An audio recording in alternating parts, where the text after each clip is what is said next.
Now. Is it? Now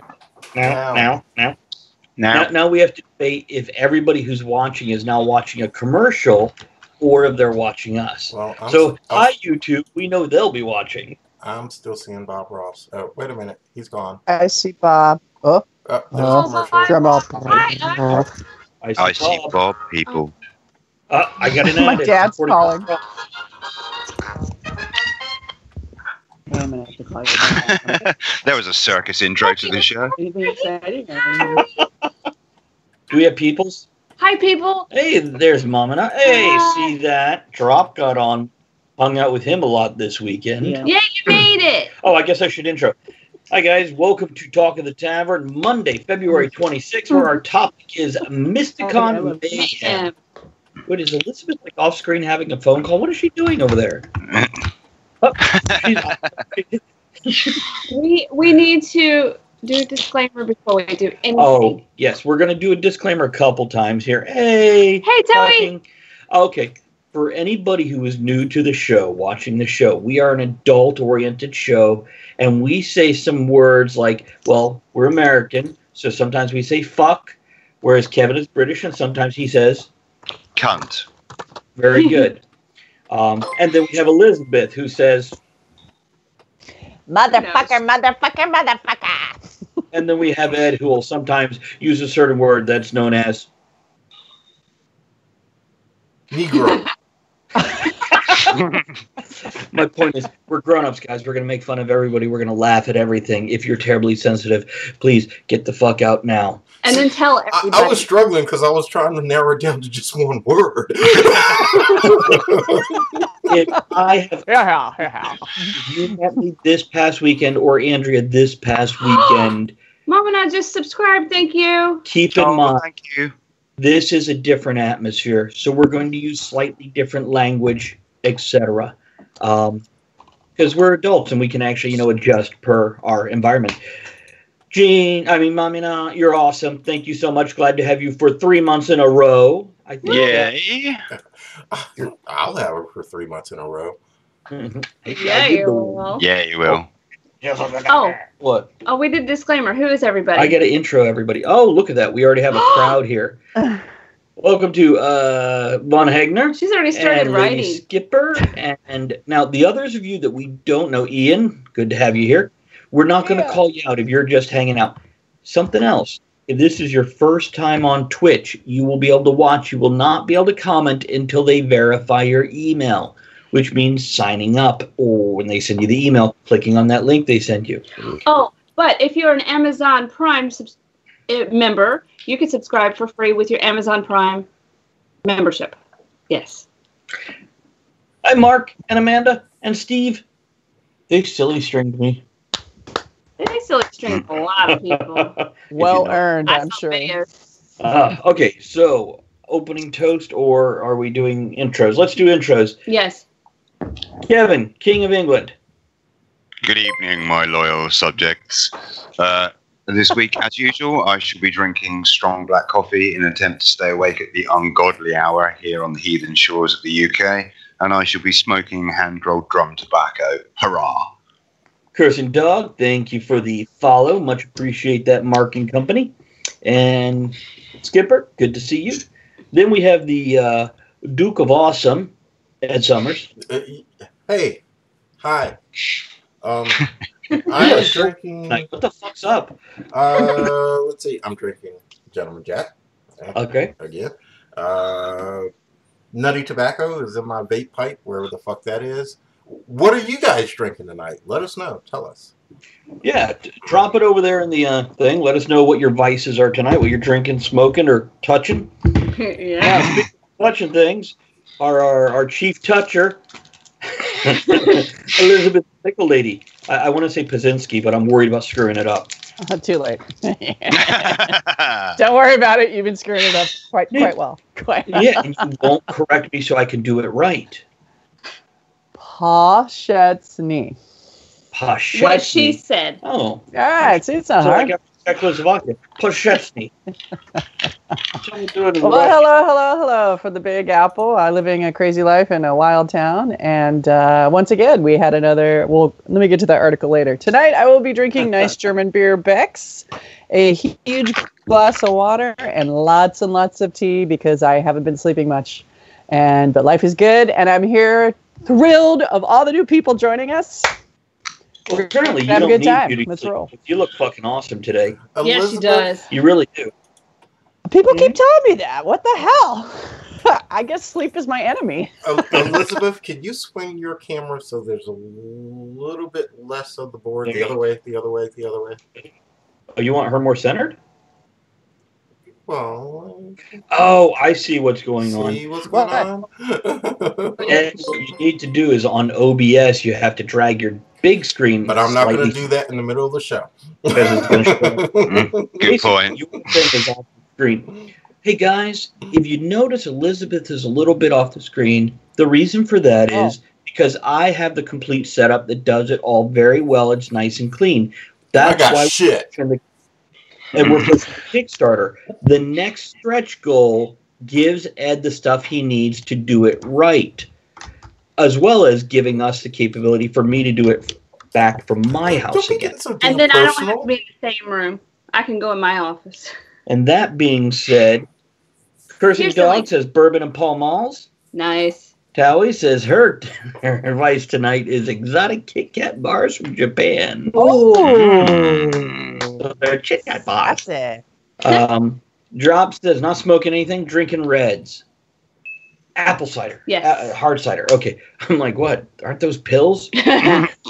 Just drinking them on down. A Chromatic Heaven. Thank you for following. Glad to have you with us. Yeah, I'm like, how do you say that? Okay. And our last intro here is the incredible Andrea D'Amico, who's, now they message me back in the middle of the show. Who? What? Not me. What? Mish, who was also at the con this weekend. Remember I was going to contact you about her event? Gotcha. Yeah, I see the message blinking now. So anyhow, what's your license? Like Kevin, coffee, because I'm fucking tired after this weekend, and tea, and like tons of mints that are left over. Ooh. That's my vices tonight. Oh, and do you want to talk about this advice now? And soon all of this lovely chocolate I got for being a judge for their contest last minute. It's like a candy hurricane. I know. Ah. The alcoholic drink, not I thought it was a bong. I got a chocolate bong. Okay, we need a bong. Hold on, wait, let me introduce myself. You already did. Who are you? What? Who are you? Who are you? So, by the way, Mommy now says, not drinking tonight. I have indoor annual. Oh, it's a class. They are great mints, right? He was a little mint hound. Okay, so, Travis. Vices. Coke Zero. Water. Jameson. With just a few tabs. Thank fuck for that. I almost lost faith in you then. I know. It's Andrea was nice enough to give me a little bit before the convention, and I bet she did. The big bottle. Yeah. And a Romeo and Juliet. We're just it's doing 1875 tonight, so a nice medium body mellow cigar. Sour Patch Kids. If I need something to make me pucker up.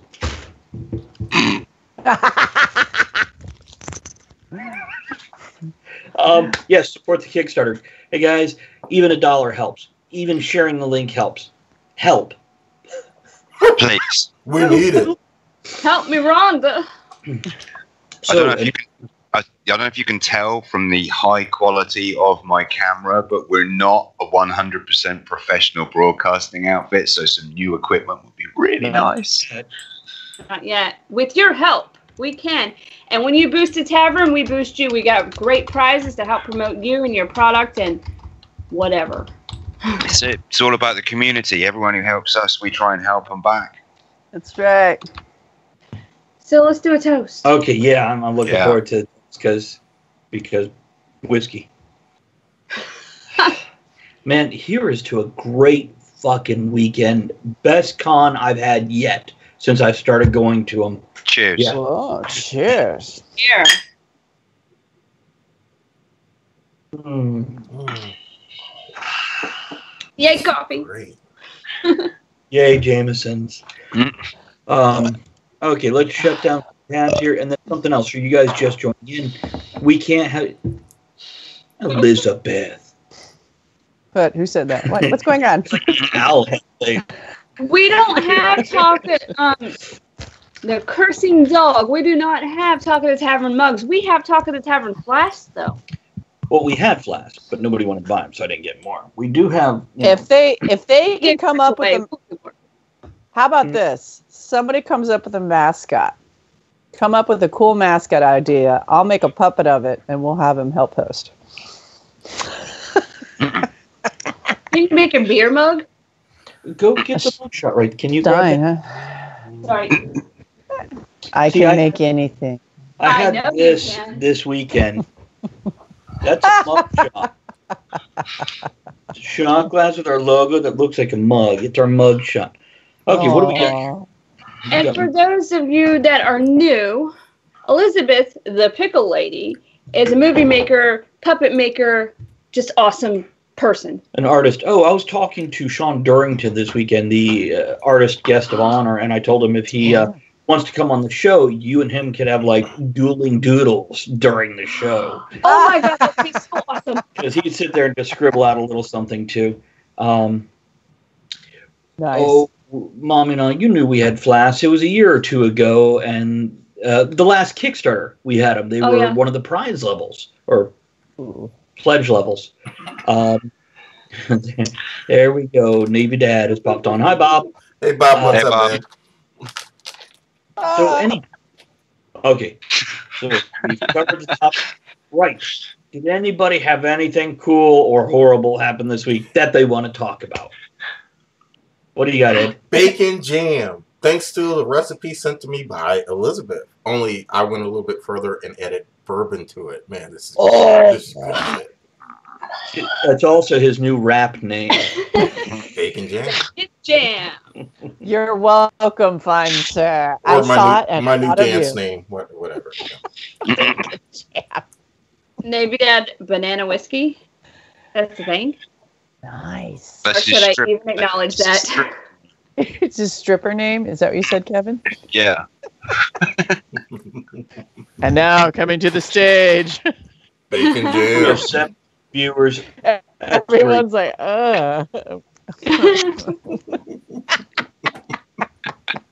Hey guys, I'm going to also shut down the Facebook event page on my computer if one of you guys can monitor it. That's not necessarily for our viewers, that's for the other co-hosts. I do want shot glasses. I would like to get more of the mug shots just because I feel like I'm clever when I'm say it's a mug shot. I'm glad to hear about Black Panther. Ed saw it also, but I think you saw it last week, didn't you? Yeah. We're waiting to go to the drive-in in a couple weeks. Yeah. On 16th, they're going to do a double feature of Black Panther and Star Wars Last Star Jedi. Wars. ooh. Nice. So we're waiting. What food do you bring on such an occasion?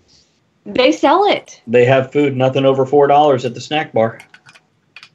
Hamburger, snow cones, ice cream, Hot dogs, nachos. all kinds of crap. It's great. And they just opened a second screen. Okay. Anybody else have anything going on besides bacon jam? I spent a week. It was our spring break here. So I'd spent 3 weeks before that doing an outline, and it took me 3-4 days to write the screenplay, and then I did about 4 rewrites of it. Still got a few more to go, and I'll be ready to send it off to producers. So I'm on a creative high right now, so I'm really happy. All right. Hey, Thanks, Bob. Thank you, buddy. Thank you for throwing your bits around it. Well, I'm just getting started, but okay. It's going to take a few more beers. And Chromatic, yes. Last Jedi was awesome. I We enjoyed saw the hell that. out of it. It's great. Ed's still looking for that catch that pulls him in, but I think the rest of us pretty much enjoyed it. Have we all seen it? I finally caught up with it this week, actually, yeah. Nice. What do you think? I enjoyed it. It was good. There were a couple of bits I really loved about it. There were a couple of bits that were meh, okay, you probably could have left it out and I wouldn't have cared, but they didn't offend me by being in there. Generally, yeah, it was pretty much, all round. I was quite happy with it. Enjoyed it. Elizabeth, have you seen it? I have not seen the Black Pussy. I will. Hey, I'll eventually see it. Star Wars. Are we talking about Star Wars? Or? I'm sorry. I went to the dark side. That's me, baby. Of course, I saw The Last Jedi, and I was really lucky because I'd be able to see the 2 of their most recent ones with my brother and his kids, and it was fun. And I was surprised. I enjoyed it. I had a good time. I got a little nervous on the whole gambling planet casino and the chase scene. Like, oh god, It was a pod thing. They kind of went into a dive, but then they pulled it out at the end. I liked it. I enjoyed it. I don't know what all the fuss and muss is all about. It's a movie. Enjoy it. Ed, what were you gonna say? Has anybody else been keeping up with Star Wars Rebels? Yes, but I haven't watched the latest season yet. Ah, okay.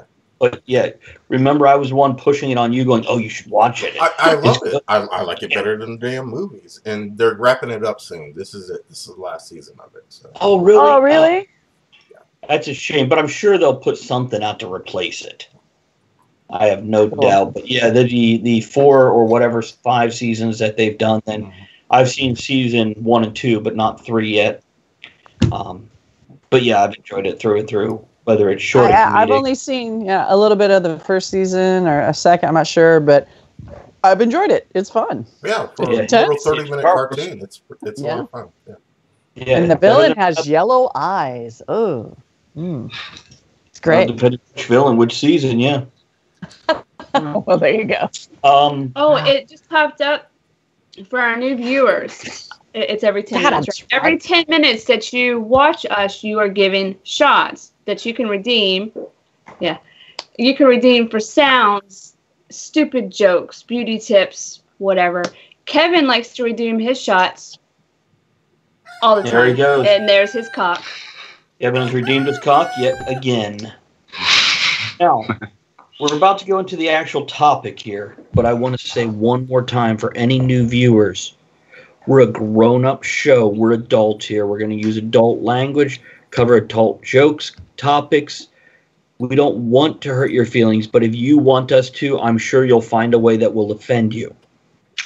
Okay? We're going to make fun of everybody because everybody's here to have fun. That's that. And then there's Bob. Yeah.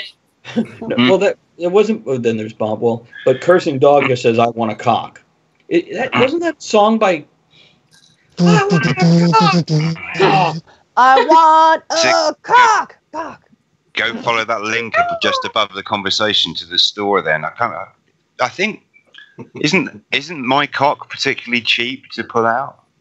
It's 2 shots. It's 2 shots. Yeah, Kevin's cock is out. Yeah, that's it. It's pretty art imitating life as it often does. Oh, by the way, Towie says they're running out of Star Wars subgenres.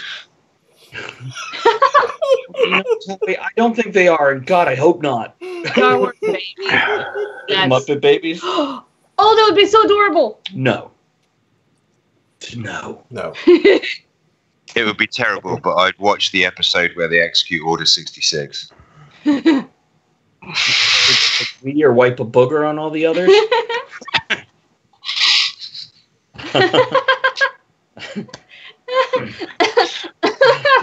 See, Steady. Don't choke us early in the show. It looks like we picked up a few like-minded people with stock and need a movie that I can stroke my lightsaber. Okay, let's take another drink and get into the actual topic. Oh dear God! Now I need a drink. Here's to the inappropriate. Hey, look who's on there. It's the originals. Disney Muppet Baby. Mm-hmm. I like your coffee. Devnall's in the house. What up, Devnall? Hey, what up, Devnall? Devnall, I have finally shipped your patch. I shipped my patch! That's you couldn't have made that sound more like a euphemism if you tried. Well, you want to tell? I bet it could be worse. How they can get a patch of their own? You could PayPal me. You want to hand me the bag of patches? Hand me that patch sack. Patches. We don't need them. You know what? Let me check. Nope, it still hasn't moved from 1,000. We're no closer to our second stretch goal. Yes. Give us your money. Not you, Devnal. I think you've done enough, mister. Kevin, did your mate ever tell us what name he wanted us to use?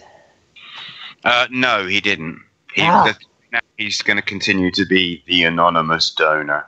Okay. Bless him. We'll call him AD. We should come up with some kind of superhero name for him. Oh yeah. Show him ADD. Okay, so Jean says, "Here we go." Mommy Na says, "Here we go." Her and Devnal back and forth with the bit slinging. For anybody new to Twitch, hey Frazier, what's up, Robin? Hey baby. If you go to the little box where you comment, you'll see a little triangle. Those are the bits. You can get free bits that you can throw at us just for watching videos, or you can buy them. Now, last week, because of Devnal and Mommy Na, we finally hit the point, because you're throwing money at us. The bits are money. It's like pennies. And they add up. We have finally hit over $100. So now, 60 days after the end of this month, Twitch will send us our first check. Hey! Thank you, guys. Patches. These are our patches. Talk of the Tavern patches. We need some stinking patches. $5. PayPal is $5 as friends and family, so we don't get losing extra money. And I'll mail you a patch. Put your address in the notes.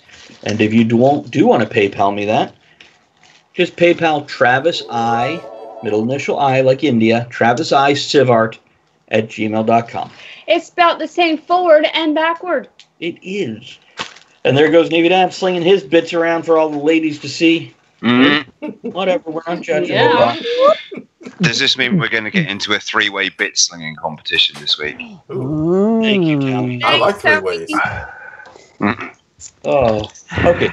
Let's move into MystiCon. Jean's up in her game. Mummy Na. And the battle begins. I feel Let's get ready to rumble.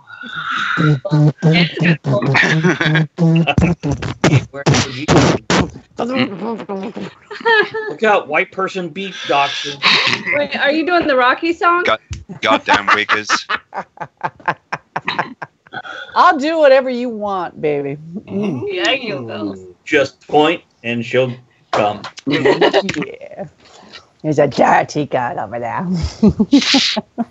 After the oral sex, then the spankings. Promises.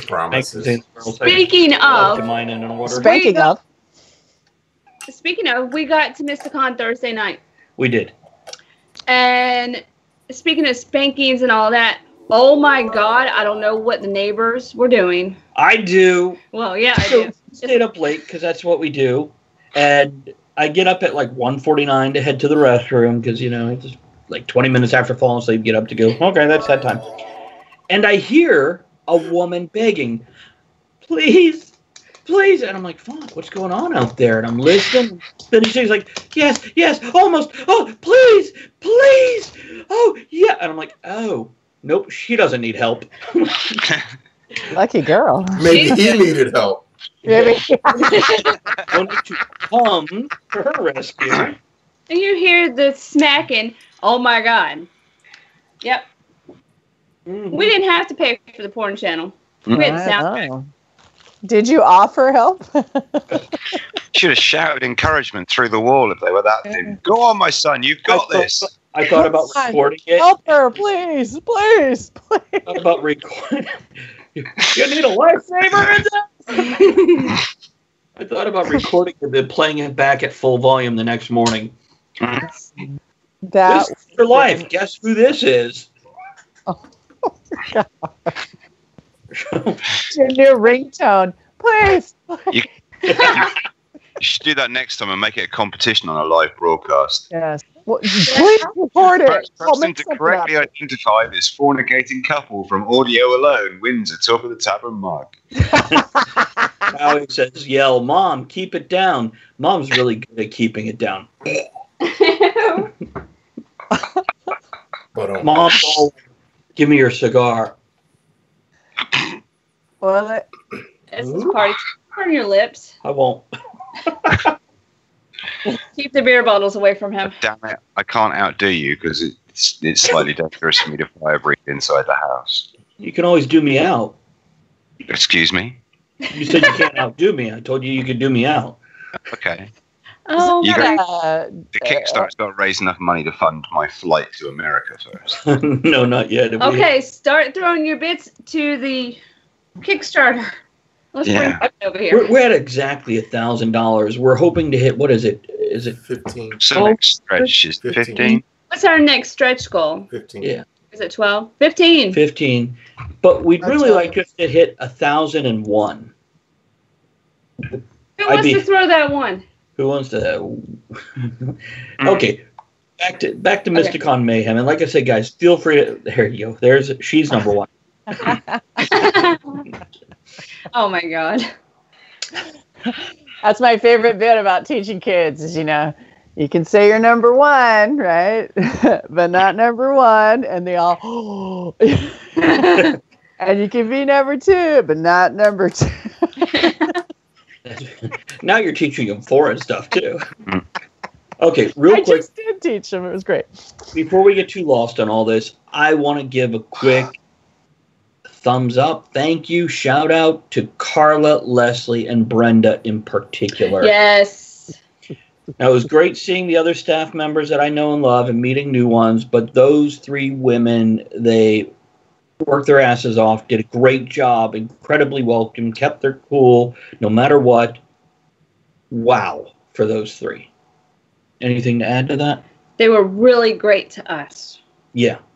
Really, everybody was. Who wasn't? There was a cranky waiter, but that's really our worst experience the whole weekend. The waiter was cranky because he was slim. Other than that, no, it was great. Did you say the waiter was slow? Cranky. Because he was slammed. Oh, yeah. I mean... Not like the chick next door to us. But pretty damn slow. Or like wrestling style through a table. Oh, we had wrestlers there, too. We've got a story about that. Really?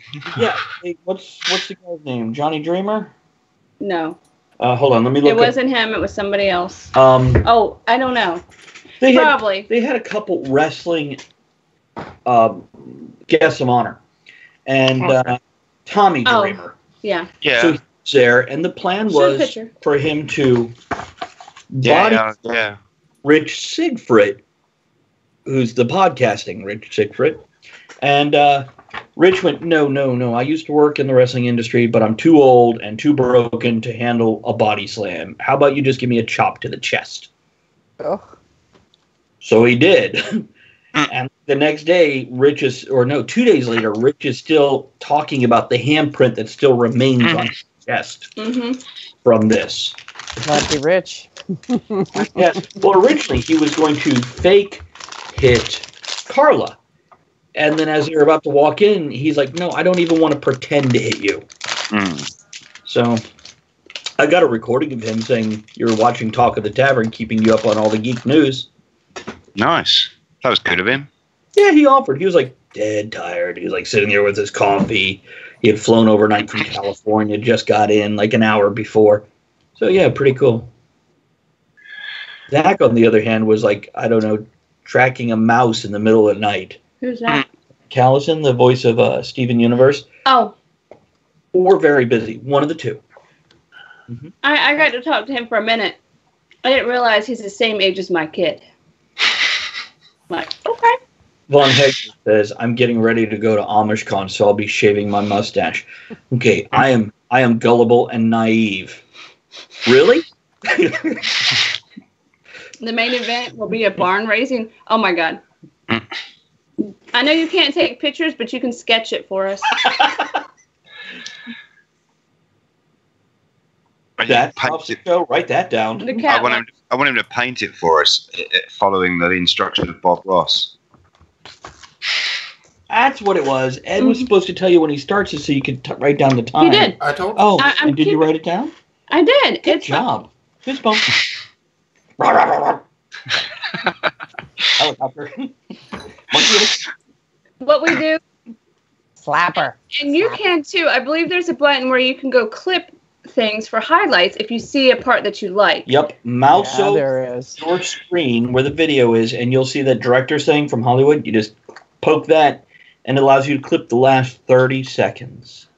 And I try to take notes, so later Travis gets the job to go back and find them. Oh, yay! Either 5 people threw $1. Oh, thank you, Mama. Thank you. You're awesome. She bumped up our Kickstarter. We have movement. And it's not of the battle. Oh, look at drop some, get in the action. 1,500. Yeah. Talk about throwing your bits around. Yeah. Earlier, I Thank you for that. told Mark Davis to calm his bits. I didn't have his tits. I was worried about it, but now that we're on the show, I'll tell him to calm his tits. Just the party. Well, don't call him the party tit. That one can That's run right. free. Calm one tit, the party tit can. Mm-hmm. They can only be one party tit. Unless you have 3, then you can have 2. And then that's titties. So Whatever. Party nipples. We know you can have multiples of those all the way down which the are line. infinitely better than party peckers because those guys are messy, Spinning everywhere. just everywhere. Mason Dupree says, I'm going to AmishCon. I want to see your barn raised. If you know what I mean.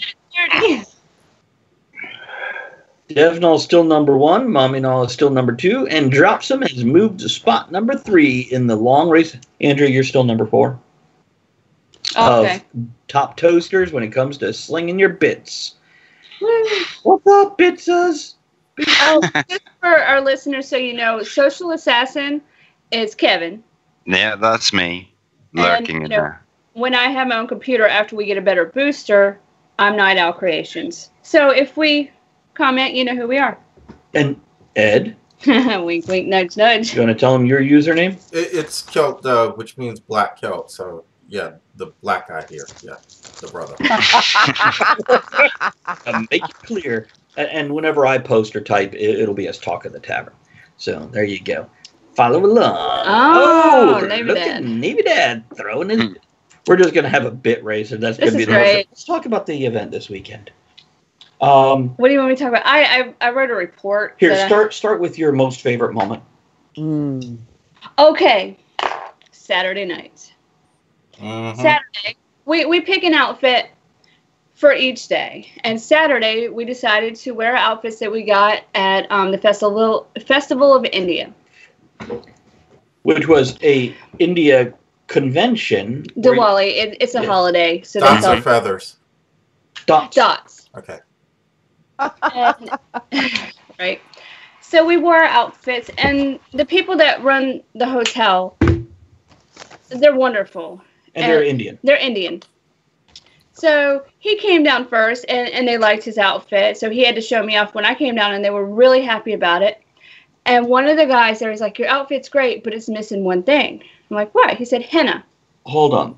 Before all this happened, they stopped us and took pictures. They called their wives. Now, she was a judge for the costume contest, so she's stuck there. There was a group of like 12 or 15 Indian women waiting for her in the hallway.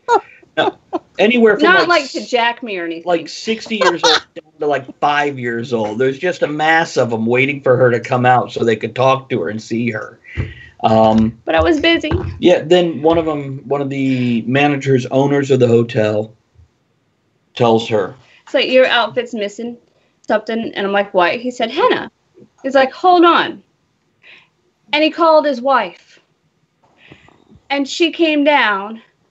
And I don't know if it'll show on camera, but she did this lovely henna on me Saturday. Yeah. while sitting at the table in the restaurant While we were waiting our food, she just does it. And she's like, okay. And the other one, with the cranky waiter. it was great. I was like a princess. You were ready to be married off. Not really. I was ready for dinner. But this was great. Well, eating. Try /cheer20. Or when you click on the triangle, you should be able to click on the pictures with the different amounts. I don't need to be nosy, and you don't need to reveal who you are. But did we meet you this weekend? You did it! Woo! There you go. Good job, Cursing Dog. Nice, Hannah. Thank you, Devnall. It's but they were so welcoming and charming and sweet, and they always have been every year when we've gone there. They were always nice, but this I was not expecting it. I'm very and actually, the night before, Andrea and I were talking about what we're wearing the next day, and I said, "You don't think anybody's going to get upset because of cultural appropriation?" Which here on the show we've talked about this multiple times. Yeah. So Cursing Dog is Mark. I know that, but Chromatic's not Mark, right? Sorry, I'm responding to the chat now. Oh, you're fine. But we decided, screw it, we're going to wear it anyway. And as I was putting my bindi on, because what we have found is the people that tend to yell. Matter of fact, in my memory, the only people that yell about cultural appropriation are white people. Damn white people. But the really nice thing is when she was, putting the henna on, she was asking me about my outfit and if I liked Indian culture and things like that. And she was very happy with us, the way we were dressing.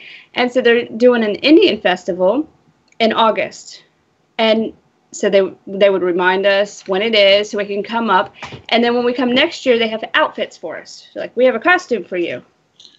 And Chromatic was in the art room when I interviewed Sean. So it is one of 4 people. Good to see you. Anyway, it goes. And like I said, you don't have to say which one you are. I was just curious if we've met. That way I treat you more personally as opposed to, I don't know you. I'll be careful and draw a line.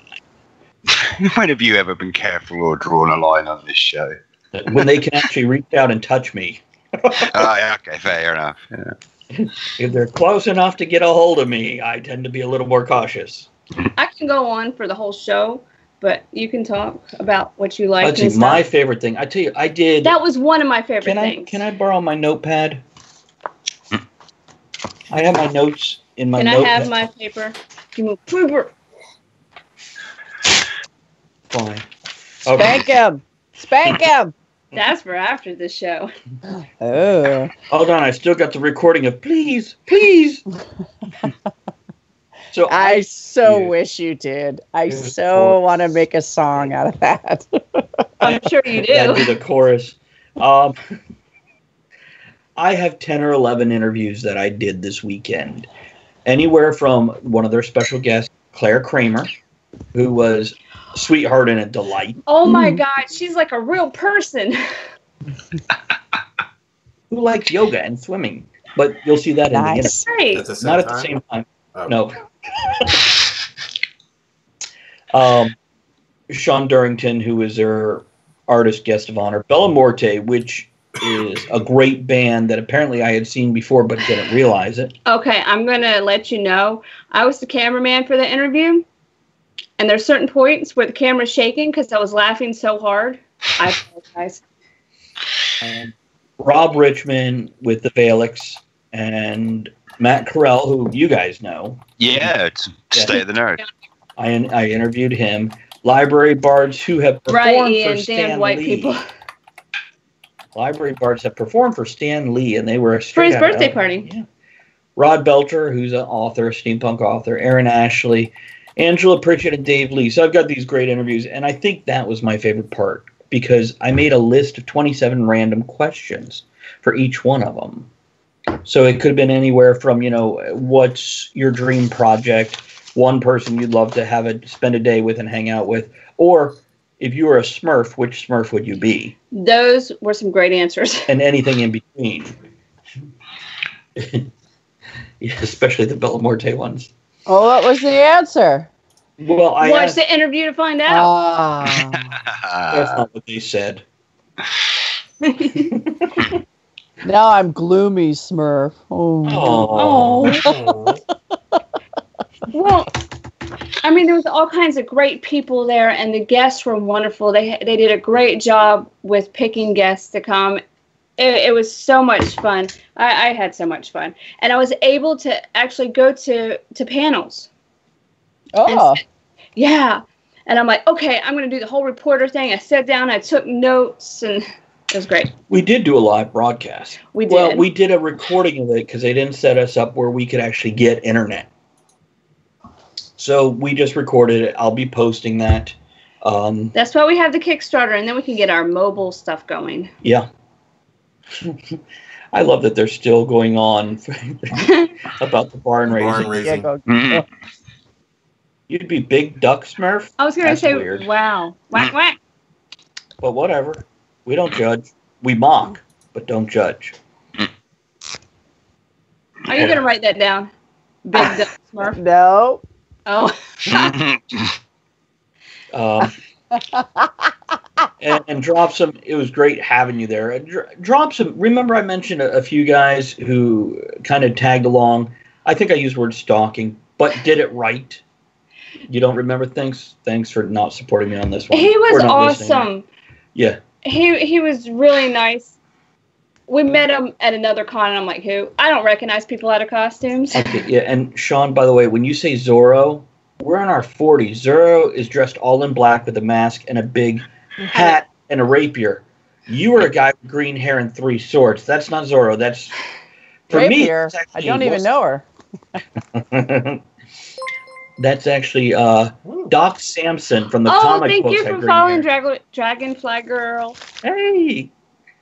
No, I know who it was when you said 3 swords, because there was only one. I didn't count all the men's swords, okay? I did. It's an anime character, apparently.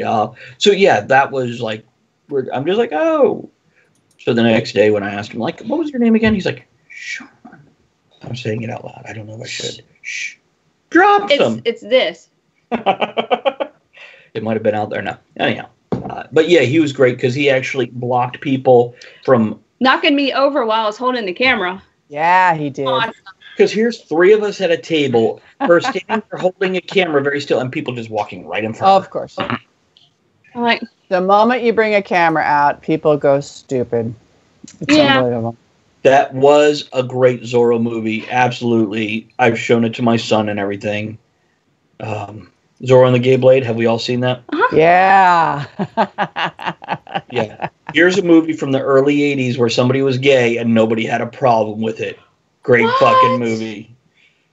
And it was set in the 1800s. 1700s. Something like that. I don't know. Well, he knew how to use his blade. It was in the era. Thrust, parry, thrust. Here I am. Our show, because they placed us at the beginning of Friday. Yeah, we were on the very, like, 3 p.m. Con's open.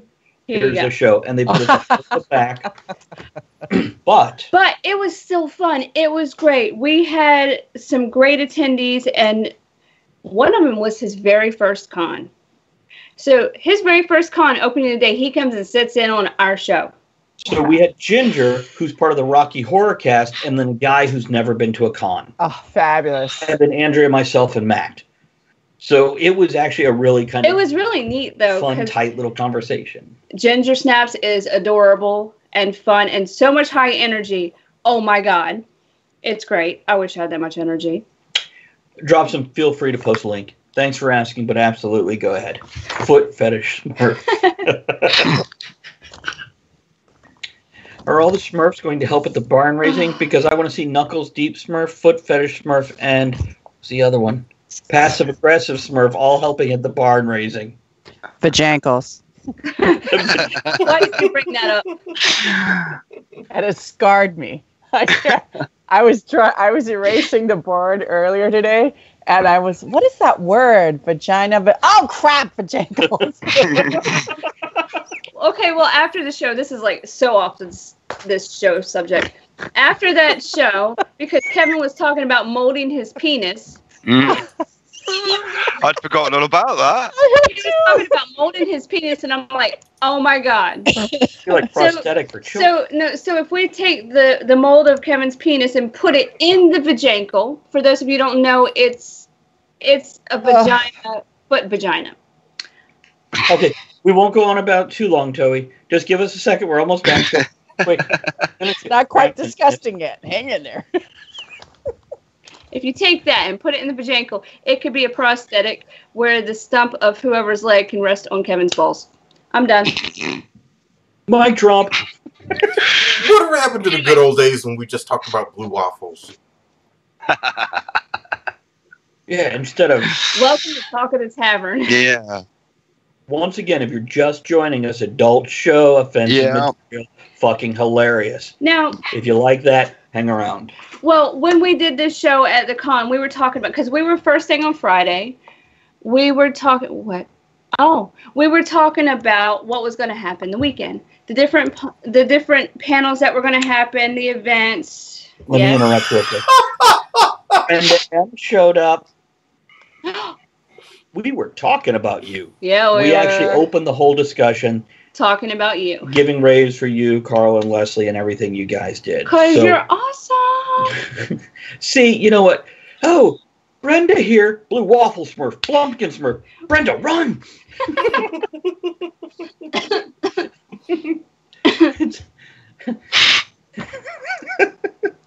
The barn is getting crowded. You could come out of the barn whenever you're ready, Von Hagner. So, I'm glad I have notes. No. But we talked about... Oh, wait, look.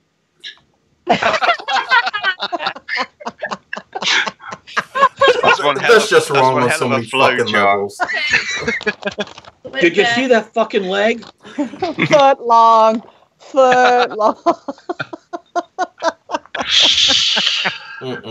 Oh. This is total tangent. I'm hungry now. I was going to say, I knew the rumors had got around, but I didn't realize they'd spread 3,500 miles. Yeah, dude. Yeah. Welcome to our world. What? Oh, speaking of, I had all these adulting stickers that I gave out this weekend, and there was one that said, I shaved my legs today. and at MarsCon, nobody got it. They're like, no, I haven't shaved my legs today. And then I never shaved. Yeah, and then at MystiCon, I'm letting people look through the stickers. I'm like, what have you done? And they're like, well, I haven't done that. Rod Belcher. Who is about 5'7", a bit rotund, and very hairy. And by the way, also a great author. Check out his books. We tagged him when we started tagging him in the photos we take at Barnes & Noble's when we find his books, because it's awesome. But he is the one that got that sticker. It'll be on the montage video. Check it out. It will. He's like, I just do a zoom in of him down to his name tag, which he flips over, and it says, I shaved my legs today. Yeah. So there we go. Churning butter, huh? That's what they call it these days. Yeah, it is. Divinal Coco Smurf, vertically challenges Smurfette.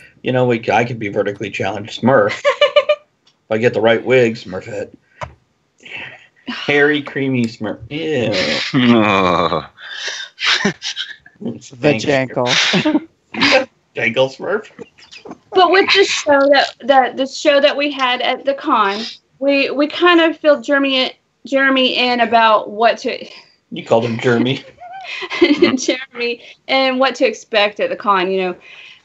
We talked about the panels and the guests and cosplay and the community, and because we'd been there before and how awesome it is. A little bit of what to expect and the people. It's just great. So there's something for everybody: gaming, music. And if you guys don't know, conventions tend to have the personality of the person running them. So I've been to cons where it just feels like you're going into a shopping mall. And I've been to cons where it feels like you're coming into a clubhouse and you were just accepted as a member.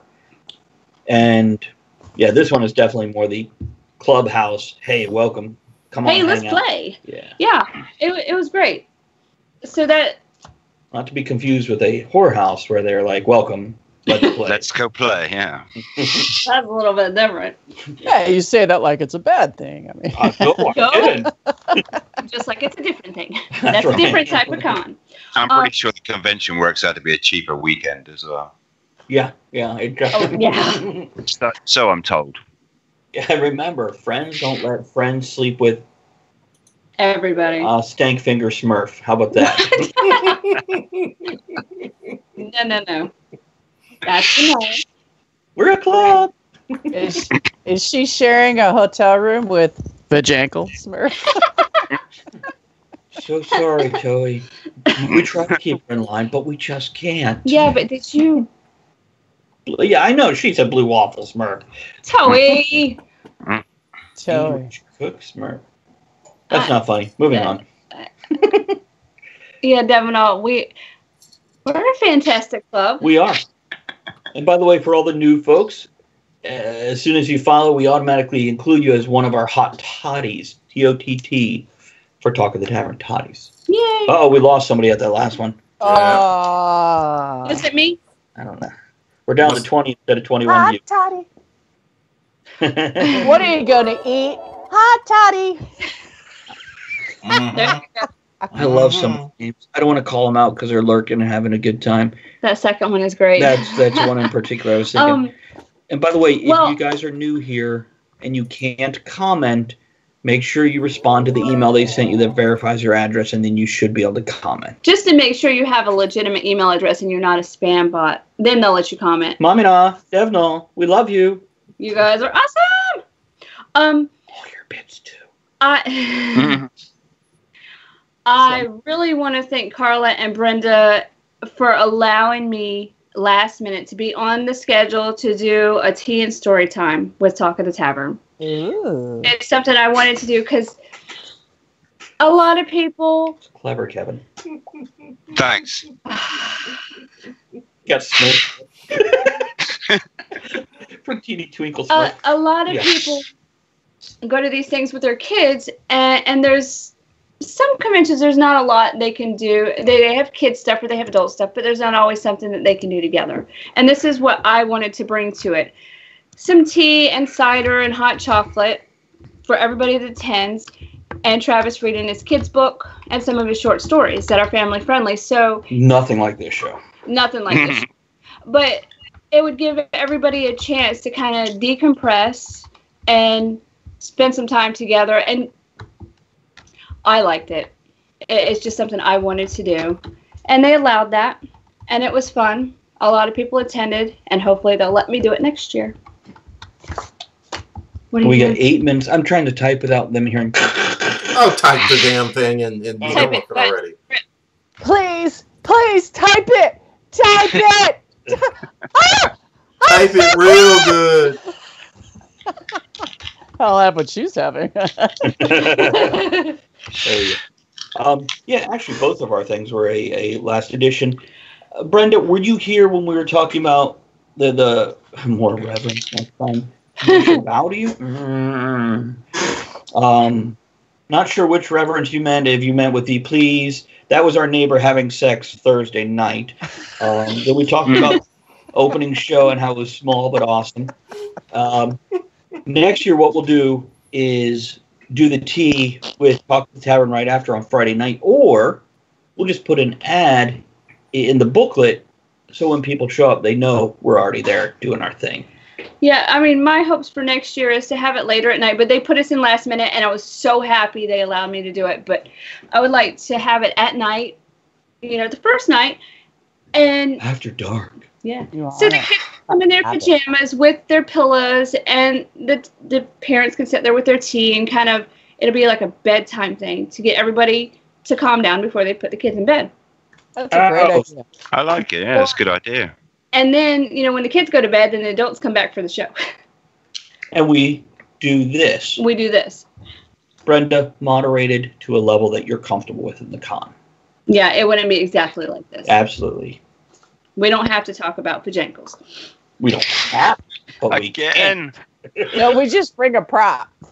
Well, and hopefully next year Elizabeth can come out. Hopefully. As in go to the con with us, right? Go to yeah. Don't be aggressive about it. Oh, I just show my vajankle to everyone. Because Brenda, now that you're on here, she is an independent filmmaker, does some awesome stuff, has been in film festivals and all kinds of things. So I will give you the information, Elizabeth, so you can go and do whatever. What Dragonfly Girl, Brenda, says, I meant more time and bells and whistles.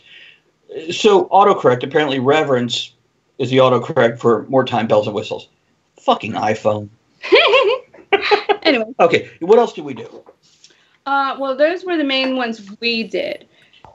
There was supposed to be a Ninja Twister, and I was so excited for that, but something happened and it got canceled. So Twister with drinking, and you could dress as a ninja if you want to. That was the concept. Drunk Twister. Drunk Twister. I would have been so up for that. I've got an unnatural advantage. Yeah, I know. You would win. Yeah, I don't want to be on the bottom when someone loses their lunch. No, I just wanted to be there to take pictures because that would entertain me. Has anybody seen my brown bag? I have actually, because I did go to CalArts Art School in LA, Disney's place. An art piece was Naked Twister. It sounds so much more sexy, and you see it, you're like, yay! Brenda, yes. That is one What? thing I love to have when we do Talk of the Tavern. She just said they can roll a cash bar into the room. Yes, that would be perfect. Yes, absolutely. We can ID at the door, bring in people who can drink. I would prefer to ID. And yes, absolutely, and a big sign on the door that says Talk of the Tavern. Inappropriate behavior, you've been warned. Ed and I will be security. Yeah, buddy. Do we get to play Naked Twister? Yeah. He's still on Naked Twister. We'll talk to the woman in the room next to us. Be the woman in the room next to us. No, I gotta go back. I can't hold it. Ninja Twister didn't happen. I'm not exactly sure. I think Carla forgot her board. I don't know what happened. We were in the room, and like in my report that I'm going to send you, there were people there waiting for it. And then when it got canceled, Travis and I kind of hung around a bit, and more people showed up. And I let it was canceled, and they were a little disappointed. Like, oh, so it'd be cool if it's there next year. Okay. It's just a theory, but maybe it wasn't cancelled at all. Maybe the people in character as ninjas were so damn good at their impersonation, you just couldn't see them. That's probably what it is. We should have just stood there going, where's this ninja thing going on? They were like, Now, Friday night was a blast because Friday night they had the music set up. You want to go? I have it. That's on my list. Go ahead. I can't read it without reading glasses. Oh, so all right. This light. Let's say we went into, because the ninja thing was canceled, so we went early to go see the Rocky Horror Picture Show and the opening act, Library Bards. So it's parodies of 80s and forward music with geek themes. So instead of all about the bass, it's all about the space and that kind of stuff, and a lot of Star Wars. Gotcha. It's great. Apparently they're from Los Angeles. I had never heard of them before. They were entertainers. They kept the crowd going. They were fun. The music was fun. I don't know what else. I don't. There's so much to say about them. I can't. Yeah, they were fun and interactive. They definitely got the crowd worked up. Who, by the way, right after that, I took them out into the hall and interviewed them, if you know what I mean. But I watched them throughout the whole convention and how they interacted with people. And it was great. I want to talk about the Rocky Horror. Go ahead. Because we've all seen Rocky Horror, right? Have we all attended a live performance with them? Okay, so it's kind of there. Oh, sorry. This is why we need to get the booster so I can get So, there you go. Thank you, Kevin. Nice. Nice. They had a little twist on this Rocky Horror. All the actors that would normally play Frankenfurter, Riff Raff, etc., were dressed as superheroes. Or villains. So, for example, Frankenfurter was Joker. Jean Grey was Janet, etc., all the way in. Oh, she's got.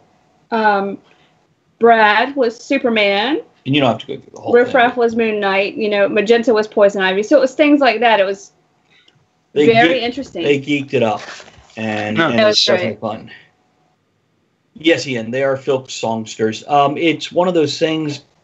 Con people know the word filk. General Other public people know don't. parody, and people at Ren fairs. What the hell do they call them? They knoweth nothing.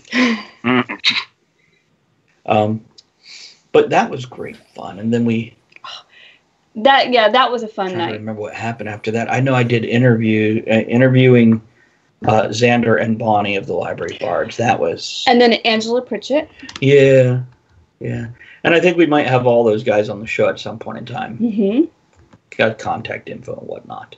As well as the folks from the Rocky Horror Charming Underwear. Charming Underclothes. Underclothes. Thank you. So we might have them on at some point too. It'll be good times. Nice. I love Rocky Horror. Yeah, it was fun. And the funny part is, before they bring up all the virgins, the ones that have never been to a show. There were a lot. How about a quick shout out to Rich and Billy? Yes. Okay. Rich Sigbert and Billy Flynn were the announcers for it. From Geek Radio Daily, who I don't know if we have it currently in our rotation of ads, but in the lower part of the screen below all of us. Elizabeth's back. Keep in mind you're muted, Elizabeth. I don't know if she has her ears She doesn't have them in yet. Hey, Breaker 19, you got your ears on? We just wait. There we go. Yeah, you want to talk about them? Or was that it? I tell you what, I've just really enjoyed interacting. She brought a banana. Oh, no. Hey, know what time it is? This Week in History, which, by the way, Already? I have intro songs we used to play. Being afraid of the equipment to be able to get them. So by supporting the Kickstarter, you help us get our little interstitials back on the show. And we were also broadcasting from 2 radio stations, one in the U.S., one in the UK, and until we get our equipment fixed. As well as iHeartRadio, Spreaker, iTunes, Google Play. We're not on any of that till we hit certain goals. Right now, we're not. Help us out. Okay. This Week in History, Ed. What happened? This Week in History. Shit happened, y'all. This is something that I don't know if we just forgot about it or what, but we never talk about this event.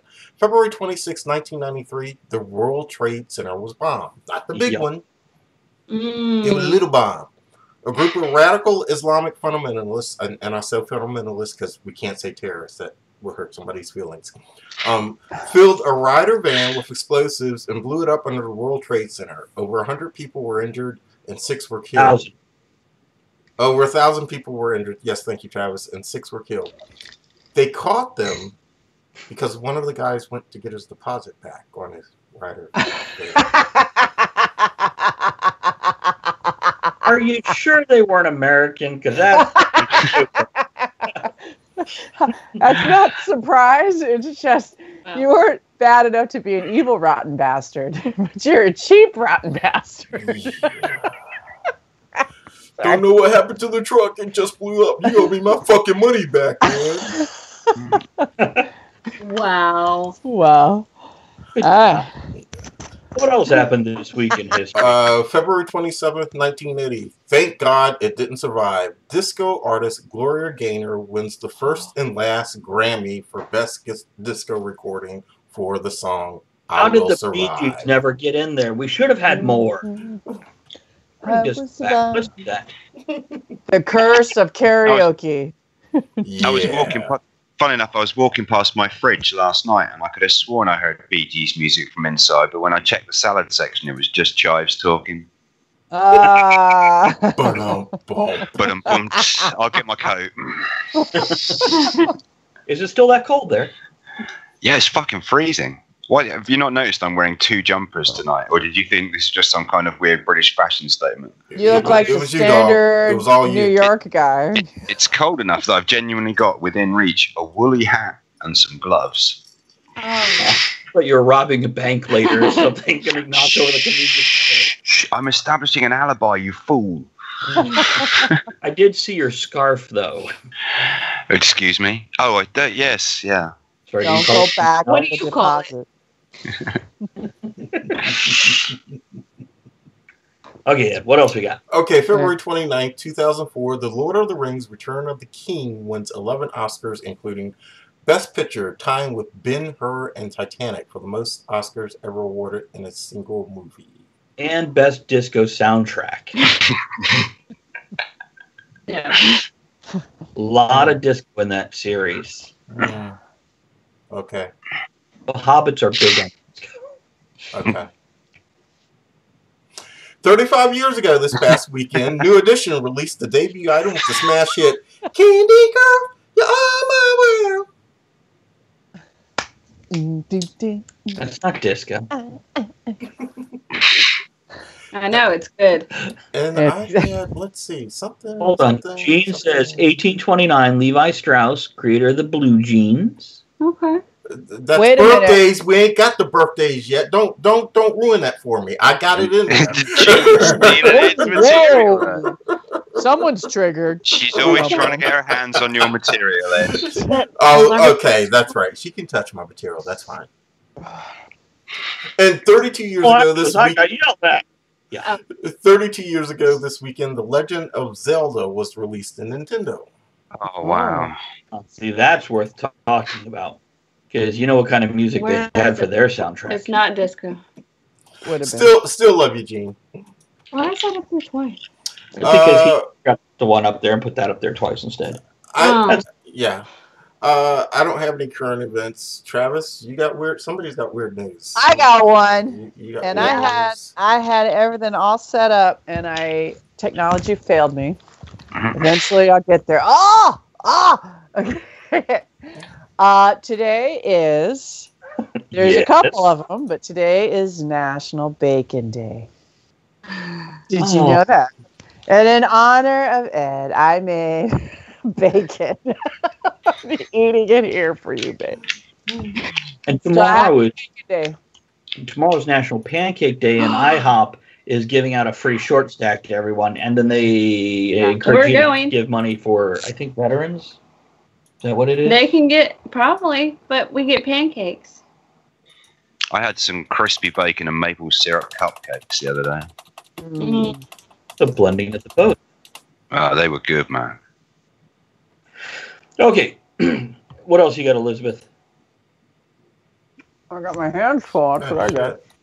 Not short stack, you don't, baby. I'm not there. I'm in Virginia. You're in New York. I mean, there's some legitimacy to what they say there, but not that far. I'd like to add my little quick. I thought I'd try this out. Signs, it's the end of the world.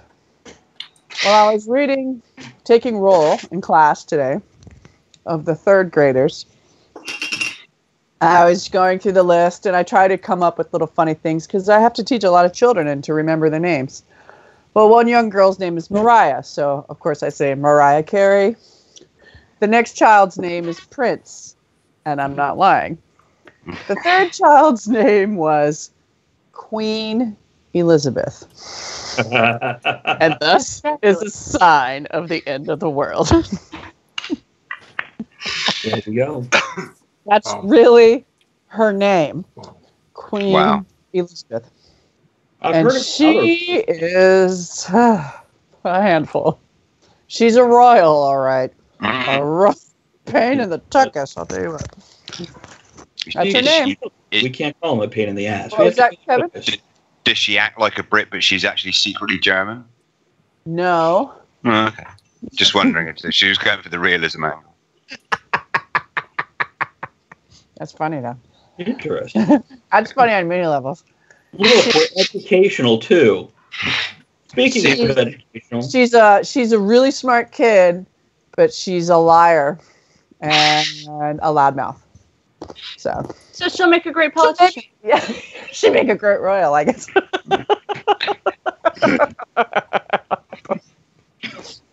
The end of the world. So you got anything else? Nope, that's all I got right now. So actually, Elizabeth shared this with us last week. There's a ABC For weird news story, I'm sure it was in other places, where a Girl Scout, I forget what state it's in. Anybody remember the state? Not this state. Okay. Well, she set up her Girl Scout wagon just outside of the parking lot. Yes, she did. On the sidewalk in front of a pot shop, a legal pot shop. Legal. Pharmacy. Depository. Like I said earlier, that's a future towering icon of industry right there. Yeah, I mean, Girl Scouts teaches, entrepreneurship and business stuff. She's learning. She sold something like 300 boxes in 2 hours. And she had to go back and refill. Had to go home and get more in like 4 hours. No, I think it was 2. Okay. It might have fast. Been. Here's what I'll do. It's a video link. That's why I'm not actually going and checking the info, because I'm not going to watch a video while we're on air. Just post it. Well, you're the only one. Look at Ed hasn't blinked in a while. Hi, Breezy baby. Good to see you. No, somebody who just said you're welcome. I'm not sure what they're welcoming about. Because they got the automated stream elements saying thank you for following us. Oh. Come on, keep up, man. Pay attention. I was working. Yeah. And so are we. So congratulations to that little girl. I'll toast to her success. Hear, hear. What's interesting about it was, and they mentioned in the video, it was the head of her district of the Girl Scouts discovered this, and they weren't sure how to respond, so they went to the Girl Scout handbook. And due to the fact that the young girl was not on a business property, that she was not on the property of the pot establishment, but in the parking lot, she got a way around it. And her father was with her the whole time. So, correct. Well, there you go. So they didn't necessarily approve of it, but they couldn't do anything about it. And I think that's just they have to have that public stance, because like, oh my God, how dare you support that? No, we don't support it. We don't approve, but good job. Yeah. Next year, they have a Girl Scout box of cookies with the extra edition. The 420 mints are. So the next story I have is, of course, we all chronic cookies. Sorry, go ahead. That's not mint flavor. I need more. So we're all familiar with cosmetic surgery, tummy tuck, bigger boobs, fix your nose, whatever. What are you trying to say? That you have great tits, Kevin. Thank you. Yes. Just don't show them without the pasties. Talk at a tavern. Oh, hello, kitty. And so there's a new trend going on, which has been around for a while, but now it's a trend. Hold on. Cat on my lap. It's the belly button removal. No. This is actually becoming more and more popular. People Where would I put my belly ring if they removed it? Where do I put my salt when I'm eating my radishes in bed? Why do you put salt on radishes? Because she's a Fraggle. See, there you go. I like it. Yeah. Ooh, yeah. There you go. Yeah, there's a lot of belly button surgery going on. They even have a picture on there of a chick who kept it in a... Oh, no, wait a minute. They removed it and put it in a jar. That was one I put in the message thing. You can keep the belly button for later. That's all. I don't know. Flinging in a dark movie theater. What the hell would you do with your... I don't know. We'll ask Sarah when she has hers removed. I was going to say, if anyone is genuinely interested about this, my friend Sarah is actually having this done at the end of May somewhere. So I would like to talk to her about that. I think she said to me the other day, I bumped into her, and she actually commented on the show about the time she was randomly still here on Christmas Day and ended up on that show where I was coming on for 10 minutes and ended up being on for like 3 hours, horrendously drunk.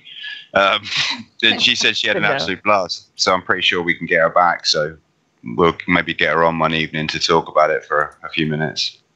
She could do a tie pin. Her page. Oh. Maybe a necklace, cufflinks. I think. Well, you only have one. I don't know how many belly buttons do you have. The irony surely would be to have it turned into a belly button piercing and then put back through the original spot. It's fabulous. Or maybe, what did you call it? You put it on your forehead, right? The third eye. I've never heard of such a thing. I'm curious. I've got another story. Oh, yes. Oh, yeah.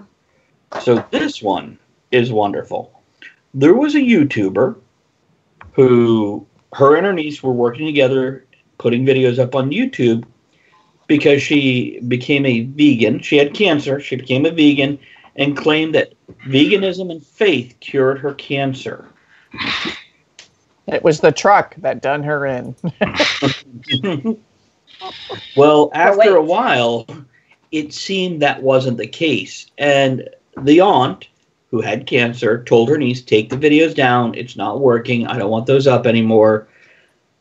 And instead, the niece just started putting other videos up and claiming it was her mother cooking the food in the microwave that brought the cancer back and killed her aunt. But, you know, yeah, God and veganism cured the cancer till the microwave brought it all back.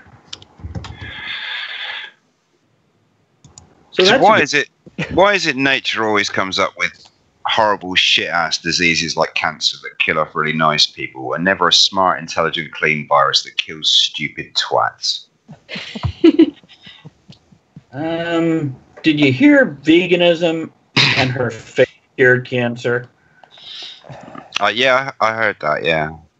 Okay, so I think maybe nature has answered your question. Hold on. This is Dazzle waiting for her close-up. Dazzle. Extreme close-up.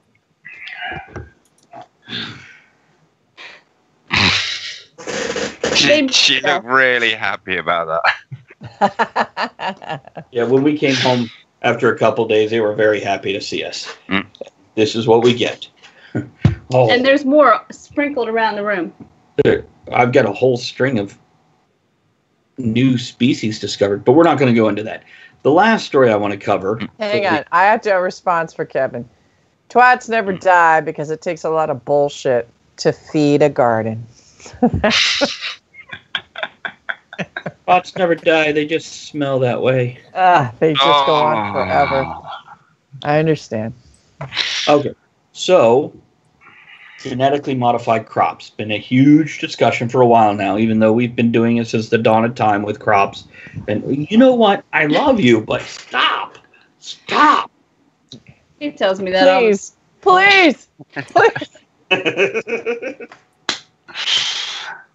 So, she would never allow this in the first year she was here.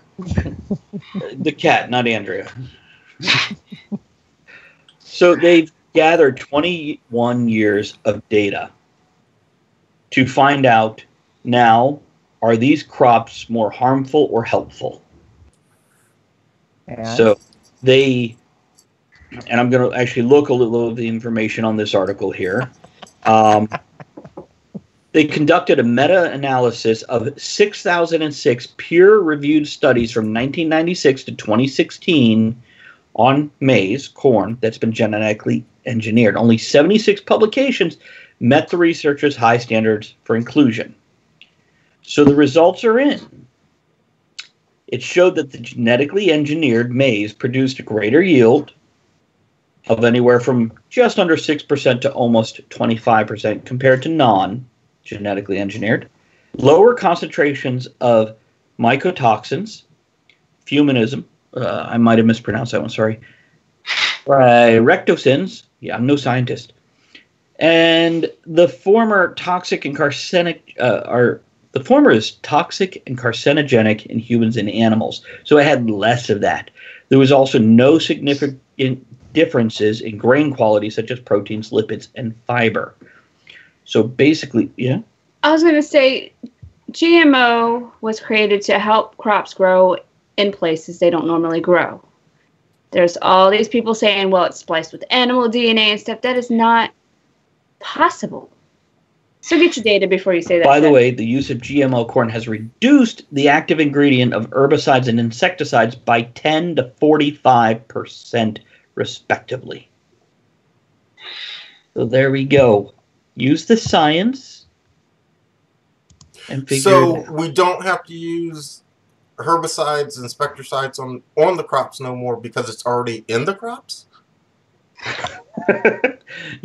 No, the crops were just more resistant to these things. Yeah, so they what I said. You know what? Wave at me with your third arm and shut up. Not that one. He's stirring up trouble. You can't just put a glove on your penis and put it in the camera view. Damn it. Okay. I concur because when I lived in Virginia, I was talking to some local farmers about that because the GMO debate was getting very strong. Mm-hmm. And their response was very similar. They said, because they have to go to huge conferences. I mean, you have to really get a lot of licensing.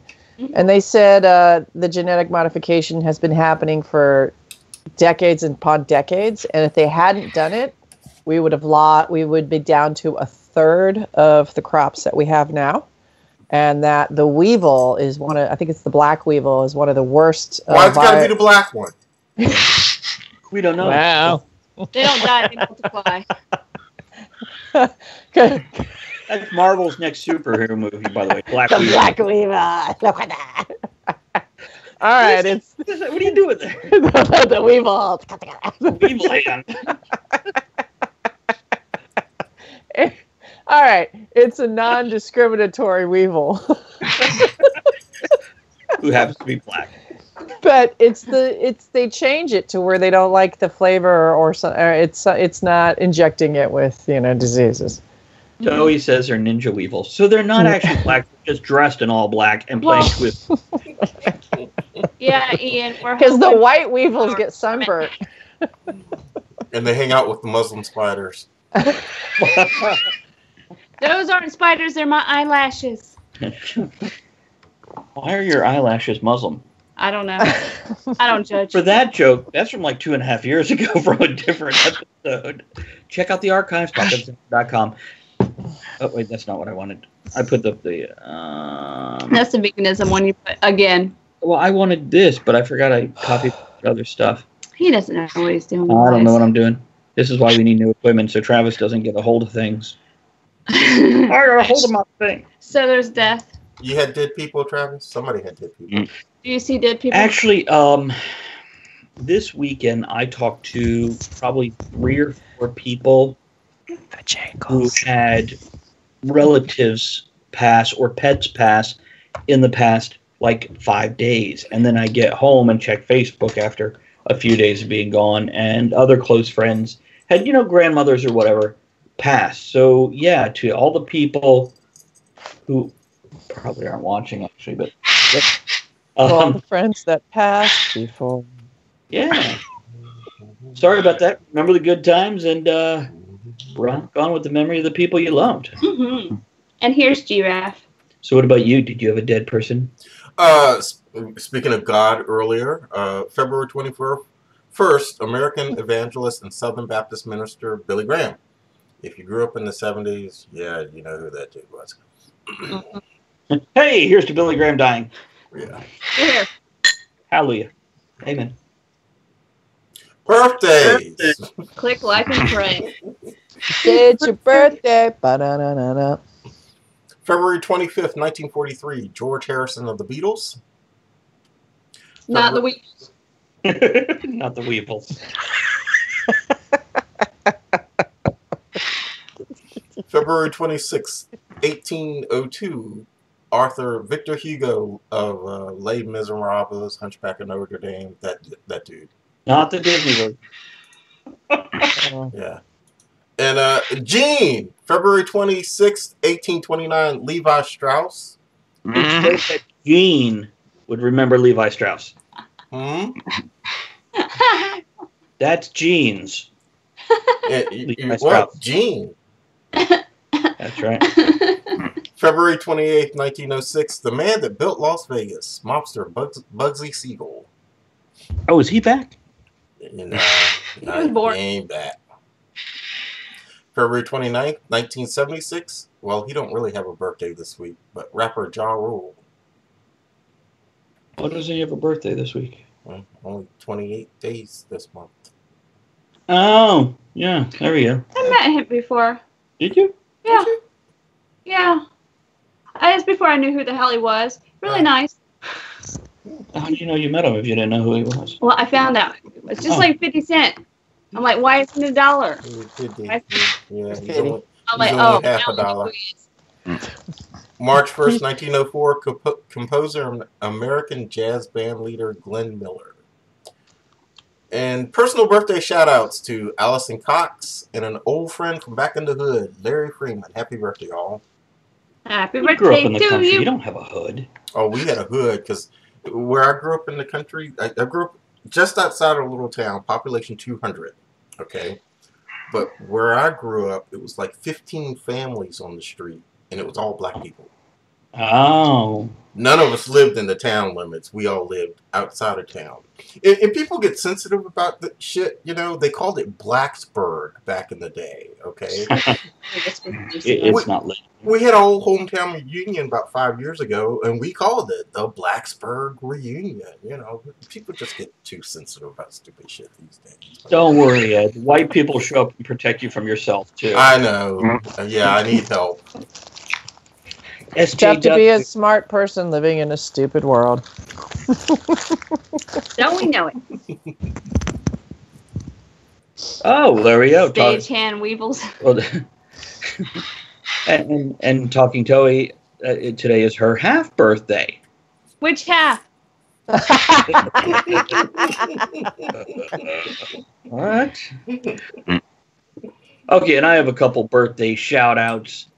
This week, both Jane and Lee of White Party Radio have a birthday this week, who they casted out of the Isle of Wight, where Kevin lives, on their radio station. In the UK, not in the near us. We love you, Lee and Jane. Yeah, babies. Well, I love them. You guys know. I love him more. I'm closer. I can go and love him right now. Take the camera. There'll be a birthday surprise for him. Oh, please. Guess what? I've not only turned up at 2 o'clock in the morning unexpectedly to love you. I've brought 30 or 40 Americans on Skype who all want to watch. And encourage. More loving. I take notes. International loving. Sarah Egress of This Way to the Egress, as well as Jocelyn Williams, Jeff Platt, great steampunk leatherworker, James Chadwick. Oh, I know him. Con buddy. James Gallagher, who ran a steampunk convention, Matron Wigger. Wigger? Out of New Zealand, also one of my steampunk friends. Hey, one of Kevin's friends, Jody Neal Ruth. Yeah. David Sugarman of Automaton, a steampunk metal band. He's Duncan from Automaton. He Singer. Is. Lisa Berberette, who we saw her husband Jack this weekend. Mm-hmm. They're of Con of the Mountain when it existed. Sean Warren, somebody who I just met at Big Lick and then saw again this weekend. And Emily Anderson. Happy birthday to everybody there. Happy birthday. Happy birthday. Happy birthday. Oh, that's a cool thing. What is that? Mommy, nah. How'd you get the beer mug? I want a tankard icon on stuff. That's awesome. That's awesome, Jimmy. Hold on, I'm looking for it. I gotta find the Stein. Then we'll get back to talking about her MystiCon Mayhem. Mayhem. Yeah, because I have to talk about how I got cut in half. I'm going to step out for a second, grab coffee. I'll be right back. Okay. I don't think I can find the mug anymore. So what I'll do is, we'll do this. How do you make this thing go away now? Here, we'll just put that in there. It didn't go away. Damn it. Damn it. You have to hit chat. Or do something. Do that, yeah. Okay. Oh, night, Toey. Night, Toey. Devnut, what? The Alabama black snake can love you long time while painting a log cab. He's been watching Full Metal Jacket again. Oh, gotcha. Okay. I like that movie. I love how you knew that immediately. You didn't even bat an eye. But then there's the Bob Ross icon. Good night, Howie. Maybe Bob Ross was part black. The bottom part. That's right. The bottom for his half birthday. Oh, okay. Yes. Are we done? Is it my turn? Okay. It's always your turn. Yeah, it is. Okay. Flabbergasted Wizard put on a show. It's a great little magic show. I've seen several times. It's Mark McDicken. He was also one of the judges for the contest. McDicken. That's what I said. Oh. Anyway. That's not what I heard. McDicken. What? Oh my God. Anyway. He did. Yes. I don't know what he did. Okay. He did a show and he asked for volunteers. Hey, Oh, I know who this is. Creativity out of context. Thanks for joining us. Thanks for following. Glad to have you.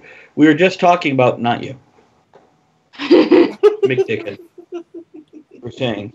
Yes. He asked for some volunteers to come up on stage. Thank you, Devnall. Wow. And I volunteered, and he sliced me in half with a sword. And to prove it, he tied a rope around my waist. Him and the other volunteer, they pulled it, and it went right through me. No. Yes. What did it feel like? Like a rope going through my guts. His sword. Which one? No, it was fun. And there's pictures. Pictures? I don't know. Magic is amazing. It is. And Did you get video? no, because I was on stage. I got some video. I'll put it in the montage. Yeah, I got my some God. video. Did you get a selfie? No, but other people got pictures of me on stage. Nice. Kristen Motley. She scratched her. Kristen Motley took some pictures of me when I was up on stage and sent them to me. But before I went up there, Flabbergast started his show, and Wickstrom is his dragon. Wickstrom was absent at that time, so he drew a picture so everyone would know what he looked like. Nice. And he's showing it, and the drawing comes to life and starts talking, and the eyes moving. And it was so cool, and I got a little bit of video of that, so that'll be in the montage. Ooh. It was fun. The little kids like it. They were cheering and excited, and I like watching the kids respond to the magic tricks.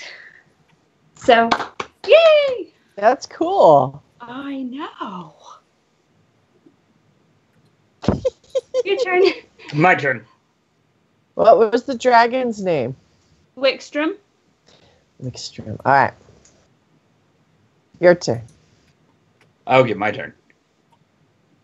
So I guess we should move on to Saturday now, huh? This is Saturday. Right. Yeah, that's Saturday. I've got to catch up with what I was doing on Saturday. Oh, no, I wasn't around you. I know I got up early. I did a lot of interviews. I interviewed Dave Lee that day. That was a challenge, getting in the same place at the same time. He's always busy doing awesome stuff. See, and I'm torn with these interviews because they were done in a public area. There's times people would walk up, even though we're sitting there with a camera in front of us, they'd start talking to us. It's like... And should I cut those bits? I'm prone to leaving them in just because it shows what it's like when you're in an event and somebody walks up and, you know, it's how the con goes. It's like you need a security or a producer to kind of push people away and keep them back a little. Well, also the noise from the crowd who suddenly somebody starts screaming or cheering or whatever. Yeah, it'd be nice to have a private room I could take them into, if you know what I mean. I know what you mean. But we do. Yeah, why don't you set your I'm sorry, Andrea. Why don't you set your room up? No. To interview. Nope. Now, to answer your question of why don't I? Because I don't want people in my room. It's my escape from dealing with everybody. Okay. And sometimes they're going in between, you know, their panels or events. You know, and I would feel awkward being like, "Hey, lovely woman guest, want to come to my room for an interview? You want to make a movie? You don't mind if I film us in there, do you? Yeah, maybe yeah." The only person that he invited into the room to film was Matt. That's true. But that's before we did that thing together. Uh-huh. Oh, for the broadcast of the show. Before the show. Yeah, right before. So, yeah, we did a thing with him. So it did happen. Because, yeah, there's video. There's always video. He is so happy. Saturday. Now, here's something, and Dragonfly Girl, if you're still here, this will be. Thank you, Devno. Yeah, I said. So Brenda and I had been going largely through Carla for communication to set up what we're going to do, and I wanted to make sure I kept Brenda in the loop, so I communicated with her in addition to Carla. And I told her, I want to go do my Talk of the Tavern thing, recording the videos, doing the interviews, but I'd like to do a broadcast there, and then Andrea would like to do the tea and story time. And she said, no problem. And I said, but if you need... It's a party. Will you please keep your pussy under control? Yeah, no shit. Pussy gone wild. Yeah, fine. But, clip it. There you go. 9:35.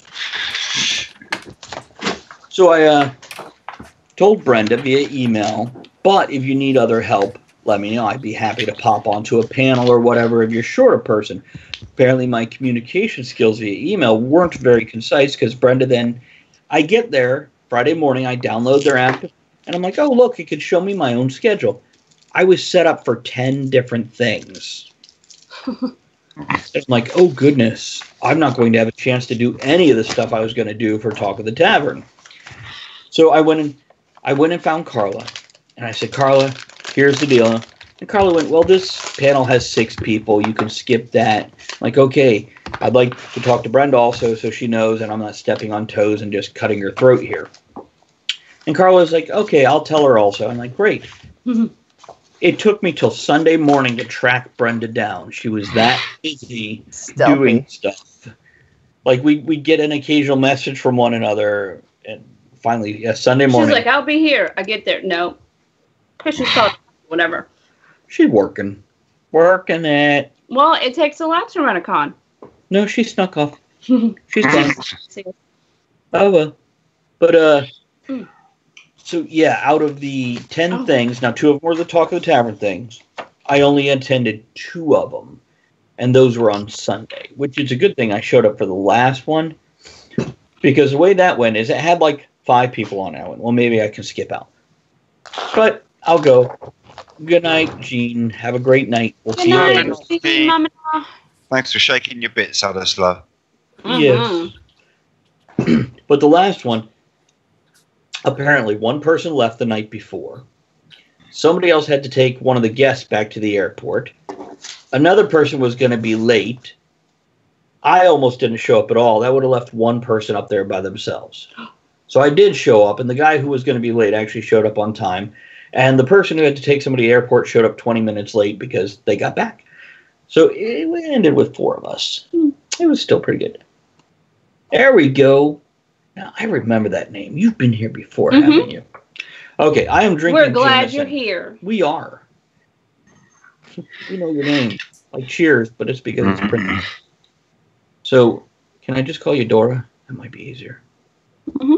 Hola means hello. Quiet, backpack. Yeah, Coke Zero and Jameson for me. What do you got? Tea and coffee. Yeah, what are you drinking? Tell Dora.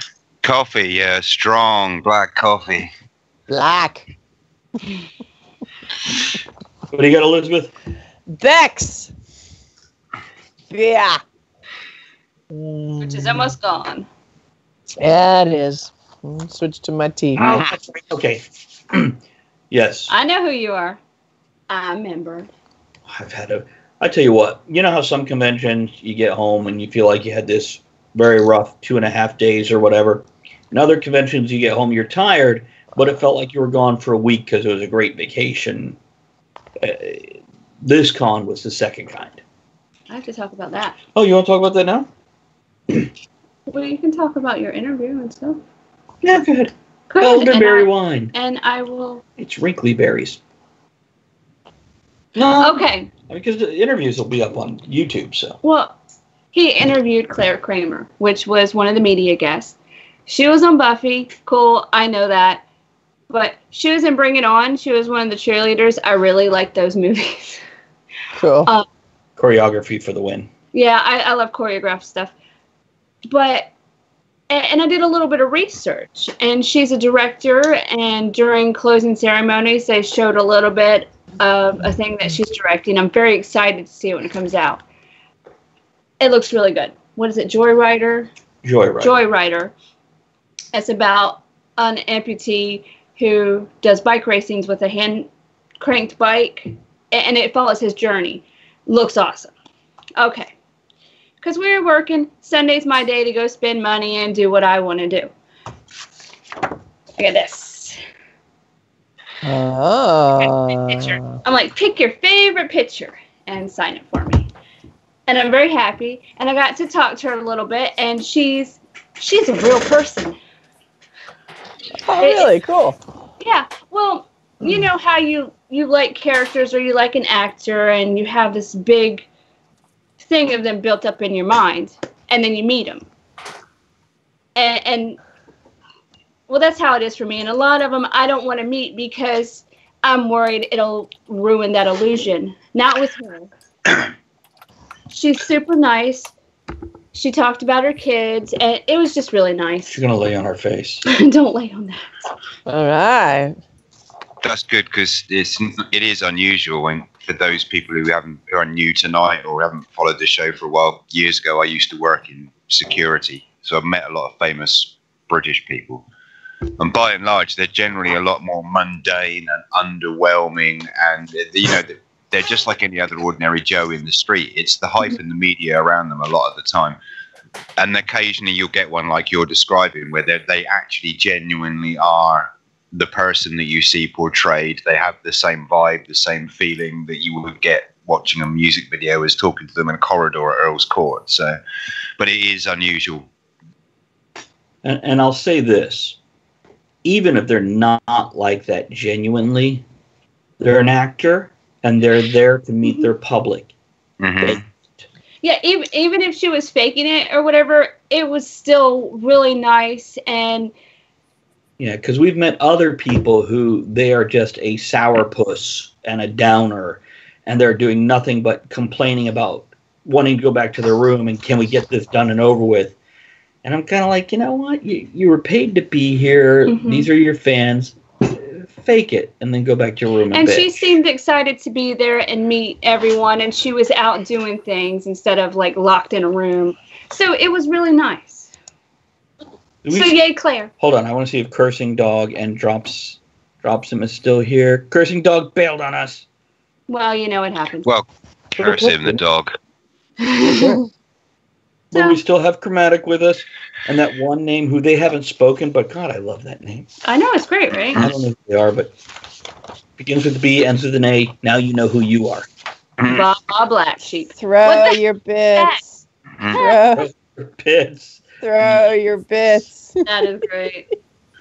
Nice.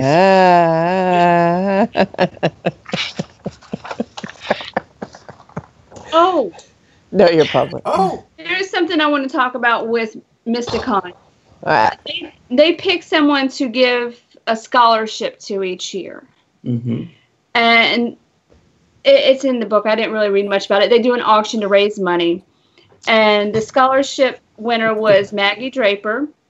But she couldn't attend. She was home sick, which I'm glad she didn't come in and infect everybody else.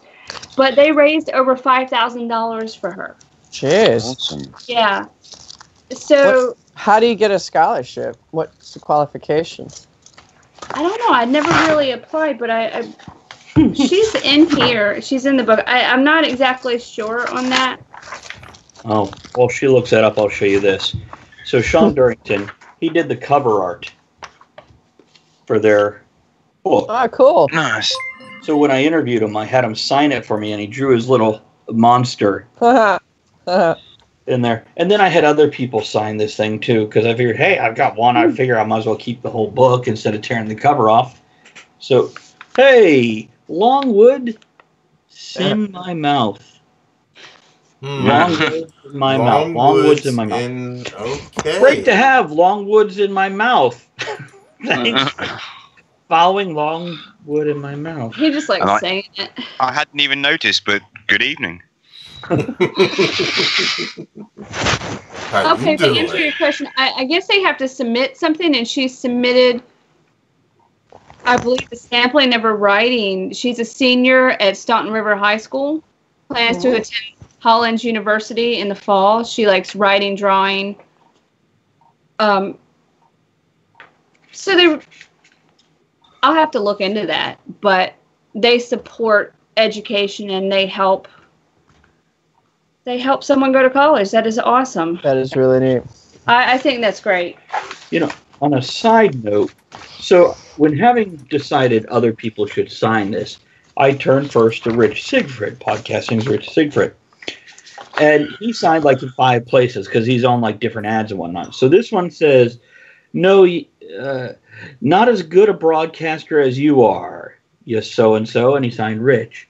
Then he drew a stick figure in on another picture where he's supposed to be featured, but he wasn't there for picture day, and he says, Richie, what's that say? McCruston? Not featured. I don't know. On the next page he signed here, it says, your mustache is the envy of millions. See, that's how you sign something. You write some stupid shit that's like different from what anybody else would write. Yeah, Dora, I think it is something for art or writing because this convention centers around a lot of indie filmmaking and writing and the arts, music, things like that. So I think you're right. What do you think about it, Longwood's in my mouth? Well, You know what his safe word is?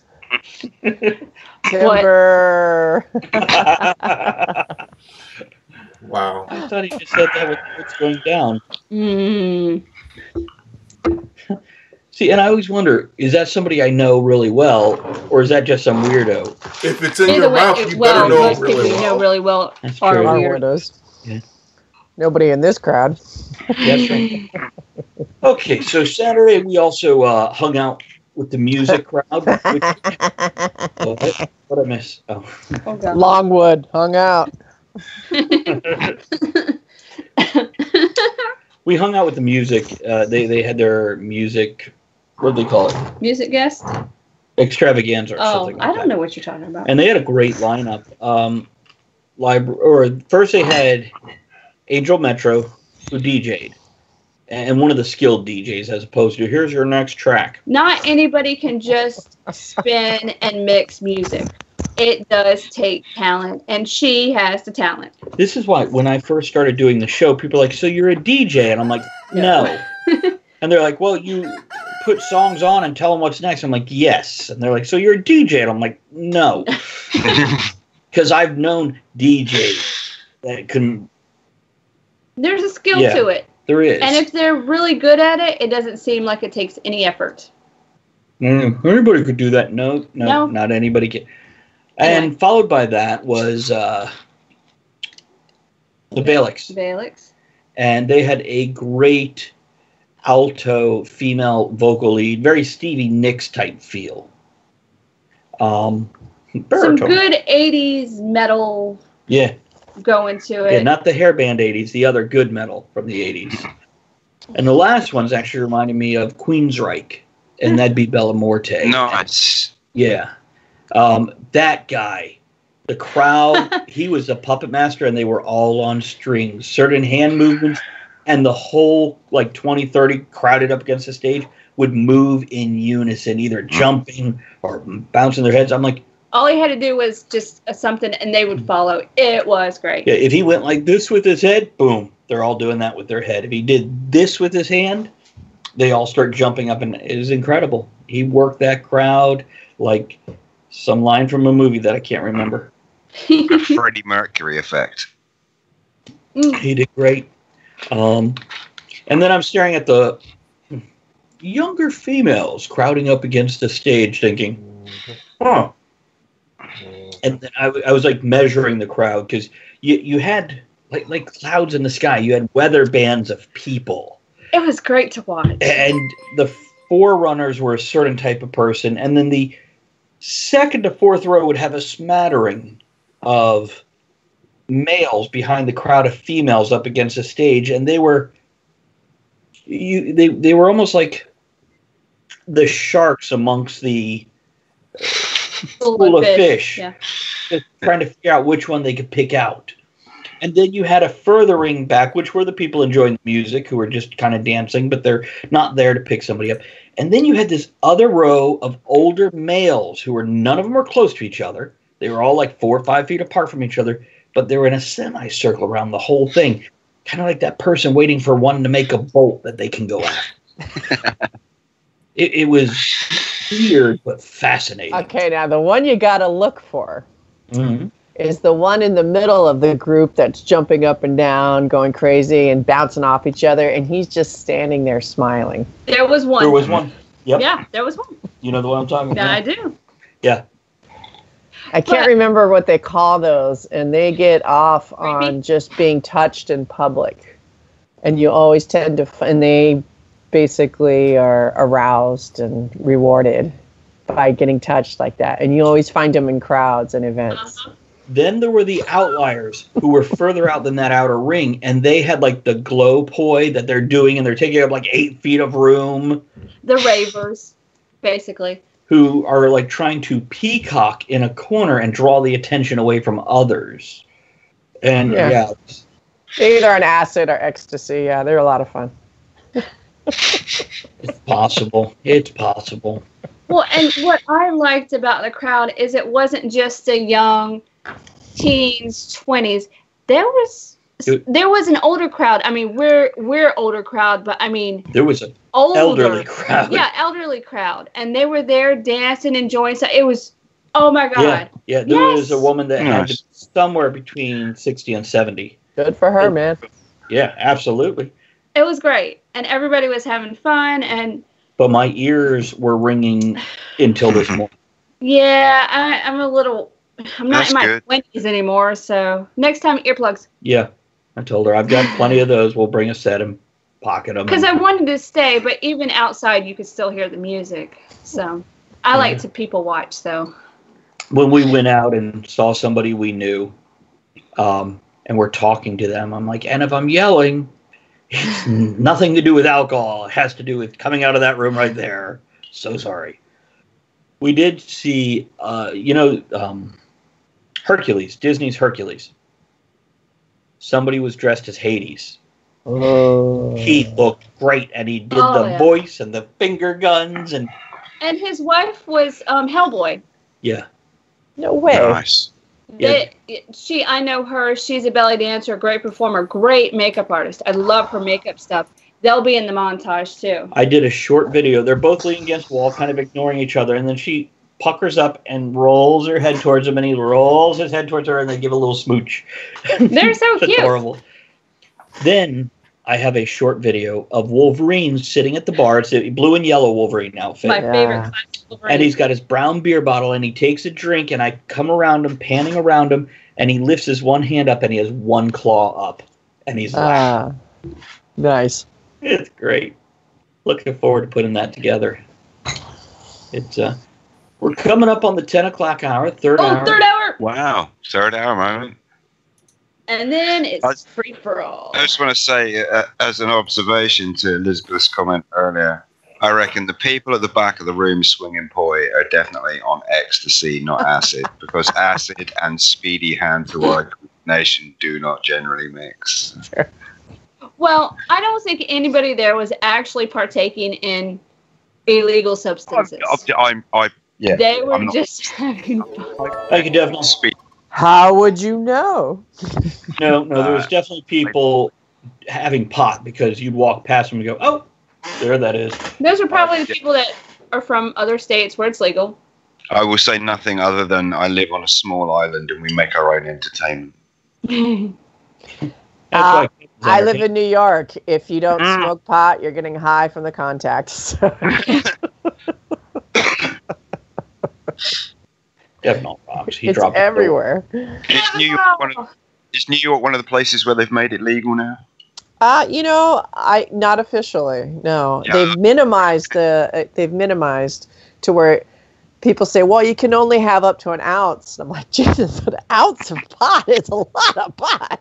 See, I don't even know. It's just that there's so much crime, they don't even ticket you. I've seen people get nailed, though, but, Well, they got bigger fish to fry. Generally. Yeah, they've got 3 to 6 million people coming in and off the island every day to work. So, wow.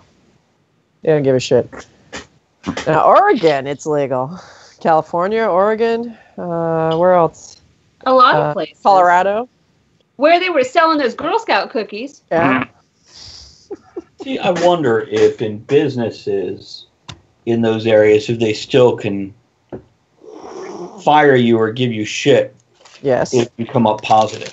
Yes. Well, It's a private industry. if I'd it's be- legal, yeah. you usually have to register. So if You're on a private industry registry. can do that, Yeah, I they mean- can do things like if you're overweight.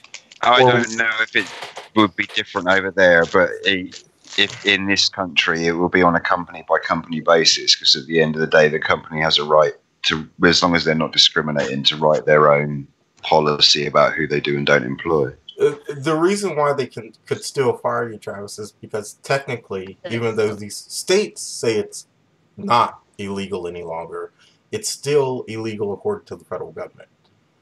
So, Yeah. Now, the other thing to think about is, excuse me, I can't speak for the other states, but in California, for the longest time, you were getting prescribed marijuana because you were stressed or depressed or you had pain. But when you start getting into depression and stressed, then you start falling into the mental disorder category. right. So you can't handle reality, so you need pot.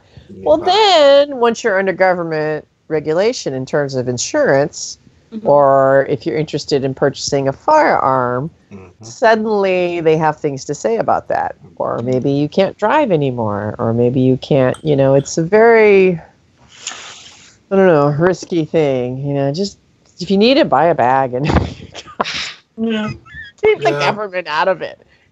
Do not involve the government. Yeah. Fuck it up every time. Fuck it up. No, I think I'm good. Thank you. We're going into the third hour. I will be back. She's going to go get something. Uh-oh. Not something. I'm going to go get something to drink. Going to get some alcohol. Hey! I'm looking at the folks who I have never seen here and who were actually here before we even went live. And the person that started with the B, ended with the A, actually followed us a few posts. Oh, did I not notice that? I'm sorry. Yeah. Thank you for following. And if anybody would like to, feel free to host us. You just type /host into our chat, and it will automatically host us. Not permanently, just for this episode. Now, also for the folks who are new here, you just walked away and you redeem it right now. Give her a second; she'll be right back to give you a beauty tip. But for those new here, in the third hour, we tend to drop the topic and talk about anything. We might still talk about the topic, but we're not dedicated to it anymore. We also get a little more inappropriate. Occasionally. So it'll be legal. Ian says it'll be legal in PA soon. It's already legal medicinal.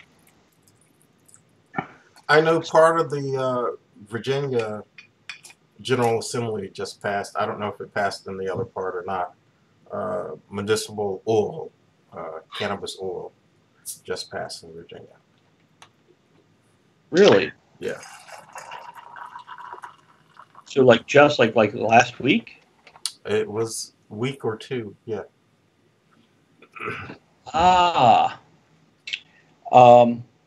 I'll let her know when she gets here in a moment, Dora. Give us a second. Can't wait for it to be legal there, huh? Yeah, she'll be back in a moment. In the meantime, let's toast to the third hour. You know what? Here's a great new element and crowd that came into the show tonight. And damn, yeah, it's been great. Welcome. I don't know. We were up like over 21, 25 viewers, and right now, okay, Dropsom's still here, which I'm glad to see. So let's see here. Oh, got to shift a little bit. You got to what a little bit? Move. Oh, okay. Phew. Oh, okay. Yeah, it's not my thing either, but a large part of it is the cost and the legality of it that makes me veer away from it. And I read an article recently comparing scientifically, now that we're able to study marijuana users, smokers, however they take it, now that we can study it more since it's legal in areas, they're actually able to compare the damage it's doing compared to alcohol.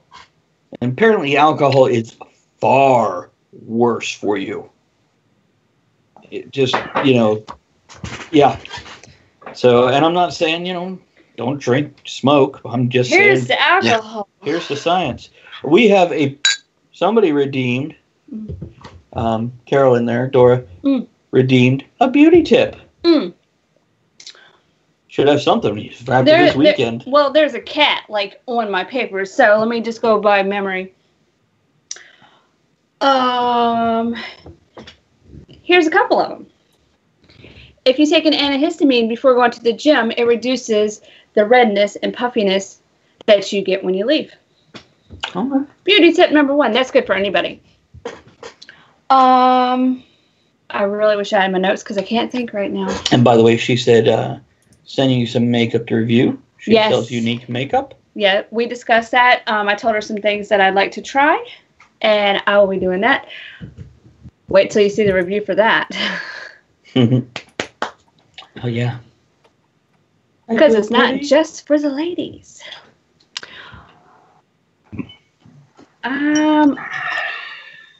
No, I didn't see the dad. There is dad joke redemption. Oh, she's on my paper. I will give you more beauty tips. Don't use a cheese grater for exfoliating.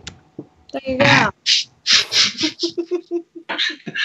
Thank God you've just saved me from a very painful moment. Just moments after this show ended tonight. Oh, and now we have Harryhausen Cat to join us. I learned Okay, what's a vegan zombie eat? What? Greens. Oh. You're welcome. We didn't say thank you. And she just got him. She'll be sending him out this week. That's right. Take care of the pussy first. It's I learned. I forgot it. Damn life. What is that? What is that? What? Oh, it's a zombie bottle opener. Oh, okay, yeah, I got it now. That's Help cool. you open zombie bottles. What is that, zombie bottle? Take care of the pussy first. Yes, I will. I will rub her. Oh, I have 3 of them on my table. What a great weekend. We just really had a great time. Sunday was running the whole time. But it was fun. There was a vendor. She was so cute. She makes fairy ear armor. And I bought some. It's awesome. I'm so excited. That's a dad joke right there. Skipper says, does legalizing pot require a joint session of Congress?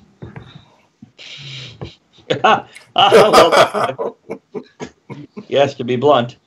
Oh, this is going up in smoke.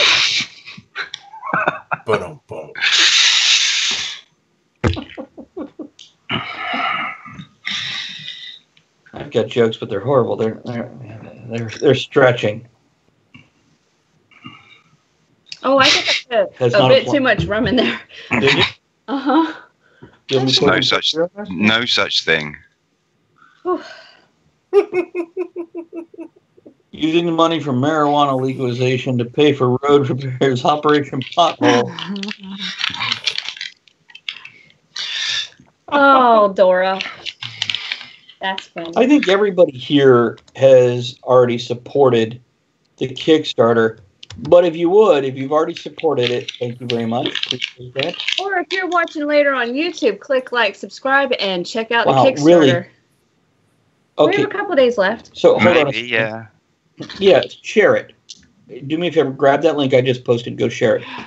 No, they were not at MystiCon. Dora asked if Blibbering Humdingers were at the con. I had to authorize that comment. Oh, why? It said identity. Oh. I don't know, but weird. But go on. No, they were not at MystiCon. They do go to MarsCon all the time, which is in Williamsburg in January. They're hilarious.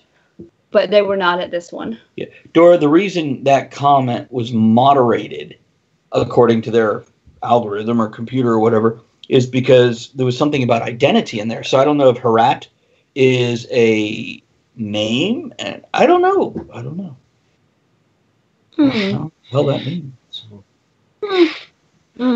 No, library bards were there instead, and they were great. They worked out fine. And we hope to have them on the show. Yeah, and Angela Pritchett was there. Angela Pritchett. She does a little bit of filking. She is so adorable with her costumes and her bubble tea and her pugs. Oh my God. She does everything. We know the Blibbering Humdingers. Yeah, they've been at MarsCon also. Yeah, they're at MarsCon almost every year. And I've played a bit of their stuff on the show now and then too. I have some of their stickers. All your stuff is getting auto-modded? Because these are coming right through. It's coming through here. Yeah, they're coming right through. Make sure nothing's... No. No, you don't have any restrictions on my side of things. It's powerful stuff. You know, it's a good thing. My stuff gets modded a lot too. So, hey. We're talking about her comments, not your comments. It said stuff. I'm sorry. Wrong stuff, Ed. I'm hungry. What? I want a Greek salad. Why? I don't know. The feta cheese and the dressing blend flavor. That flavor. Fair enough. Yeah. No olive. No olives. It's not Greek salad. I'm not a fan of olives. Found them pretty disgusting unless they have a clove of garlic and are put in a martini. They do they are one of those foods, aren't they? They're quite divisive. They are. You know, you don't get many people who are middling on their opinion on olives. They like them or they don't. See, I like olives. I like black olives on pizza, but that's the only time I like olives. I can eat them there, but I don't go, oh boy. That and some pepper and onion. Oh my God. That sounds good now, right now. she can't eat mushrooms, and I'm not a huge mushroom fan, so I don't miss them much. But onion and mushroom pizza, that's good. Well, I wasn't always allergic until I had my kid. Then I became allergic. Before that, I used to put mushrooms in spaghetti and everything. So, you know.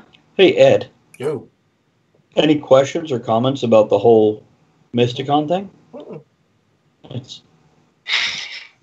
Hold on. Ian says they said they would be using the casino money for that. Yeah, okay. Yeah, and the lottery money. And the yeah.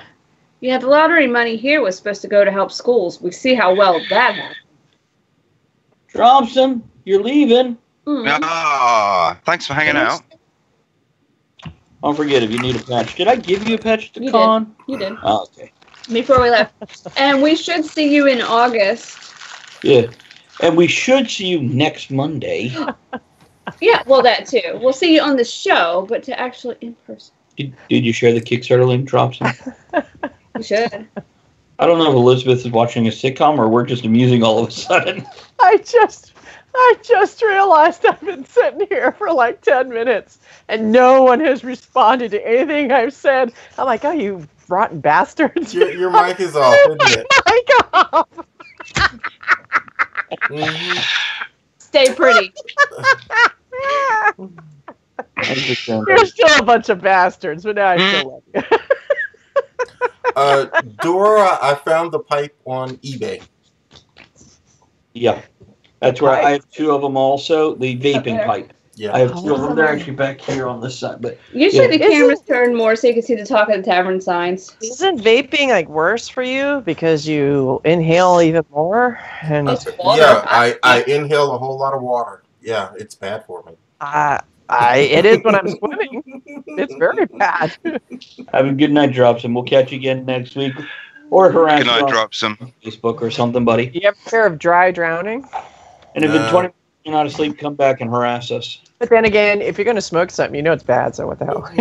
Most vape pipes, they have, I guess you would call a regulator, for lack of a better term. You can't draw but so much, and it stops. So you just can't sit here and constantly... Also, because I smoke pipes and cigars, I don't tend to inhale when vaping.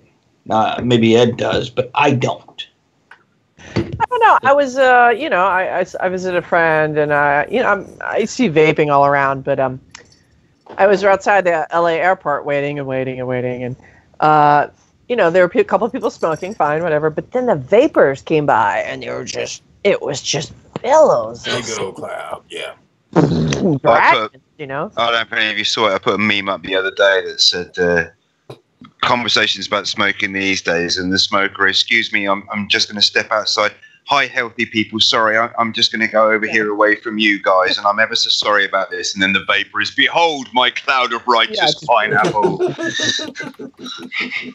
I mean, it was impressive. When we were outside, I was smoking a pipe. He was smoking a cigar. One of the people out there was vaping, and it smelled like breakfast. It smelled like pancakes and cereal. It was awesome. But she didn't have that huge cloud. She didn't have the cloud. It smelled really nice, though. Well, they make marijuana into the oil now, so people can vape. Mm-hmm. Yeah, we have friends. Yeah. Yeah. I guess if I was going to do that, I would try to inhale. But yeah, it's and there are, I have to go do hard research on it. They're like, oh no, it causes cheese lung or something, where the chemicals are clinging to your lungs as opposed to the water vapor. Well, walking around outside, that can happen also. So choose your battle. Well, it's... I don't know if there's enough science yet to determine it. Is it good for you? You're an idiot if you say yes. Nothing's really good it's for a matter of how harmful is it. And also how often you do it. Mm-hmm. And, there you go. There's a link for Dora, yeah. I'm going to go look anyway. Well, I bought a bunch of... I went to the Russian deli by my house, and I bought a bunch of salami and meats and cheeses. And we were laughing, and I said something, and she said, oh, well, you need more friends. And I said, that's true, but the friends I have are all vegetarian. They don't eat like this. And she said, why? Why would you do this? We eat like I said, I agree. I give them shit. What, you're going to live 2 years longer? And you're fucking miserable. Is that really worth to live without salami? What is wrong? Especially on a nice crisp loaf with some nice provolone cheese or Swiss. Oh. Yeah. I'm hungry. Me too. Damn. I wish we had good delis out here. We don't have a good wish deli we had a out fucking here. deli at all. Oh my God, when we went to New Jersey, though, for Steampunk World's Fair, we found this hole-in-the-wall deli that was awesome. And they had fries with gravy on it. Oh my God. Well, I was very lucky. I was told of the place. It's called Bolska. And it's a deli, and I looked it up, and they've got very cheap soups, but they make it by hand. And they, of course, have borscht, but they also have white borscht soup and cream of mushroom, and you just go down the list. And it's quite a jaunt to get there, and I will take pictures and let you know. And just, she said if we visit, we could sleep on her floor. And apparently eat her Russian deli. No, I said my queen-size air mattress. Oh, well, whatever. I was going to say, you sleep on the floor. Are we all going to snuggle? You can be my spoon. Dora says, I'm going to hell. I made beef korma for dinner last night. Yeah. I usually make chicken korma, but I can make beef korma. Okay. I don't care as long as I don't have to cook. I have heard some interesting recipes, and I can't remember what they are. Who told me about them now? But it was, instead of making pulled pork in the slow cooker using pork, I want to say it was like Indian food with the pork. Oh, yeah. That might be better than... Indian food. Yeah. Is that made of Indian? I make chili in the slow cooker using a bit of brisket. Oh. Tell me how you do your chili. Well, how I do the slow cooker one. It's diced onion, fresh red and green chili. I like to put mushroom in it, but I have to chop it up really fine because my wife's fussy about the texture of mushrooms, so I have to dice it to the point where it basically melts in and becomes invisible. Right. Yeah, Doris, tomato, we eat a lot of chicken.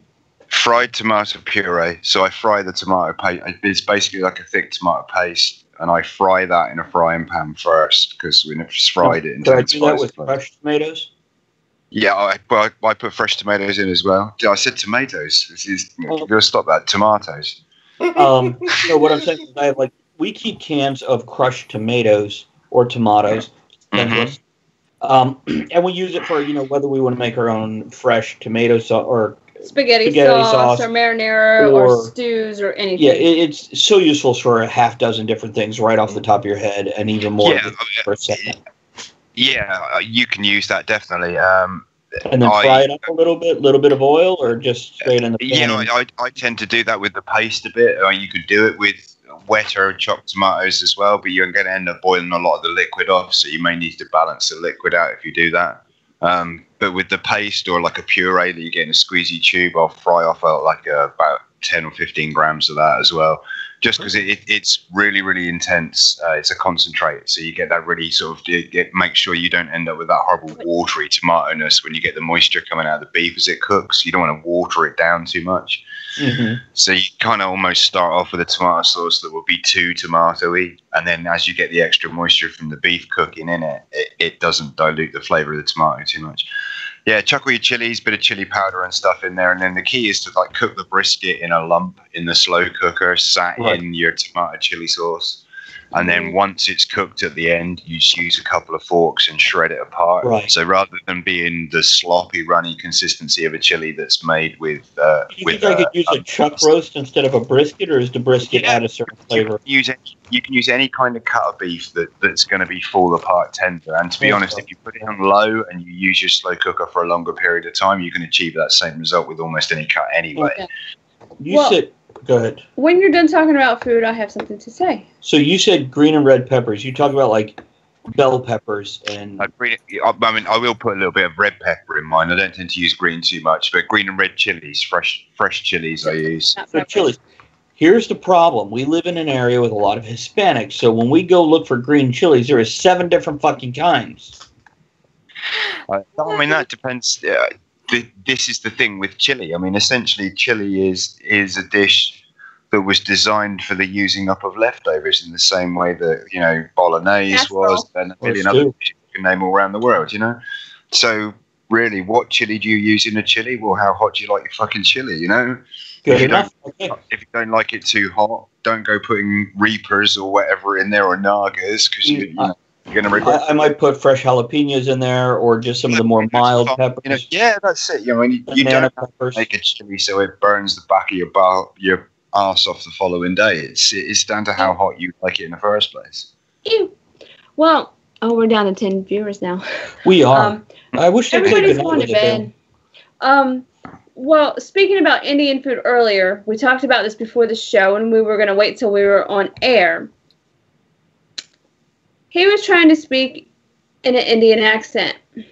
No, I wasn't trying to. No. Oh, I don't know what the hell Since I've been young, when I start to talk to people with a regional accent, I start to assume that. Now, in my late teens, I consciously broke myself of that habit. But there are times it still happens, and I'll start to fall into somebody else's accent. This weekend, he was talking, and the people that run the hotel we were staying at, they are Indian descent, not feather, and they had accents. And the more he talked, the more he kind of assumed, took on their accent, and then it became Spanish. It was hilarious. We've discussed accents before. I'll try to do a Middle Eastern accent, and it'll go to Scottish and Jamaican and end up as what the fuck is that? like the wandering, roaming accent. It's original. Yeah, I try and do the Welsh Valleys accent and end up drifting to something that sounds like a Pakistani cricketer. So they call that the chameleon effect. Yeah, that it's a talent to blend. Because it's just a natural instinct of survival. Yeah, my father does the same thing. Well, it's also I've never. They need to talk to each other and play off of each other. Oh Lord! Record it. I've got so many videos. Well, I think we all kind of do it, and the military is renowned for that because you're constantly moving, so you're constantly having to survive in a new environment and adapt. And so, in fact, I was doing it with my Irish friends. It's funny, I have the book right here, and it's the feckin' book of Irish sayings. For when you go on the batter with a shower of savages. See, I wish I had friends who I was close enough to that I could actively practice my accents to match theirs. I think you're with them right now. Right. But none of you have like Hispanic, Mexican, or Indian accents that I can imitate and try to perfect. Now, Kevin, I've done my British accent for you, and you said it was incredibly wonderful. It was like I was a born and bred native. Absolutely, yes. Just like Kevin's southern accent. Oh, absolutely, yes, indeed. Yeah, You could indeed almost pass as natives of one another's countries. Yeah, that was. I say. Boy. When you did that, that was a big eye opener. I'm like, oh my God, is that what I sound like to a Brit? That was great. For those of you that don't know what we're talking about, go check our episode of Whose Line Is It Anyway? Yeah, I think I think it was last October. It should be up on There's YouTube. A clip of it, too. And yeah, you check the highlights here on Twitch. Oh, and when I do the reruns, it's slowly but surely I'm taking out the full-length episodes. By the way, guys, I found out they only let you do 24-hour... blocks. What? 24-hour blocks? Blocks, sure. Of clips and highlights or full shows or whatever. Because I used to have like a 72-hour block, and they would always cut short. I'm like, what's going on? 24 hours, I think, is all they allow. You know, they actually, actors are good to hang around. They practice accents, and they actually are acting coaches that can help, you can bounce off of, and they'll teach you phonetics. And well, there's cows. None of them teach acting or actors, so. And that's why I said a friend also, because I don't need this for life skill. I want it for comedic purposes on YouTube. Well, then if it's close where people can identify, it works. And then if it's obnoxious, it's even better. So right. No, I do French, I guess northern Germany, mountain Germany. Oh, I love it. My name is Johan. He will do this in drive-thrus. I'll be, yeah, can I have the, I just want the French fries, please? And with that, do you do the combo? It's very good, yeah. Yeah, I think so. And then I'll get to the window and I'll be like, yeah, that's my order. And they're just like... They're so confused. It is great. Or if he sticks with the accent, you see they're trying not to laugh. I do a whole French accent, Russian. Other than that, those are my strong ones. And I do horrible versions of others. What's do a horrible one. Do it. Shh, that doesn't help me. I've got to focus here. And then, of course, I've got my lead-in words. So, magically delicious. Oh, I'm from Northern Ireland, and there I live amongst the shamrock and the clover. Now, if I keep doing this, it will wander to other countries. So hold on a second. He's traveling. As we go to Jamaica, and then I'll ask you about slurp soon enough. So, yeah, it's stuff like that. Oh, he's just teasing us. I was waiting. Oh, I can keep going on and telling you about Northern Ireland with the beautiful castles. We have castles everywhere. I'm telling you. See, you just went to Scotland. Yes. There I have my kilt, and it's very wonderful, and there's breezy as my bulls swing. And now I'm in Russia. Amongst the steep and the communism. And that's what happens with those accents. I end in Russia. Everything leads to Russia. Like do you know that? Have you ever heard of these individuals? They'll get in an accident or hit their head, and then they wake up and they speak with an accent. You know. Yes. And sometimes it's like a Chinese accent. It's a big white person speaking Chinese. Okay, you know what? I did that once, and the guest on the show left.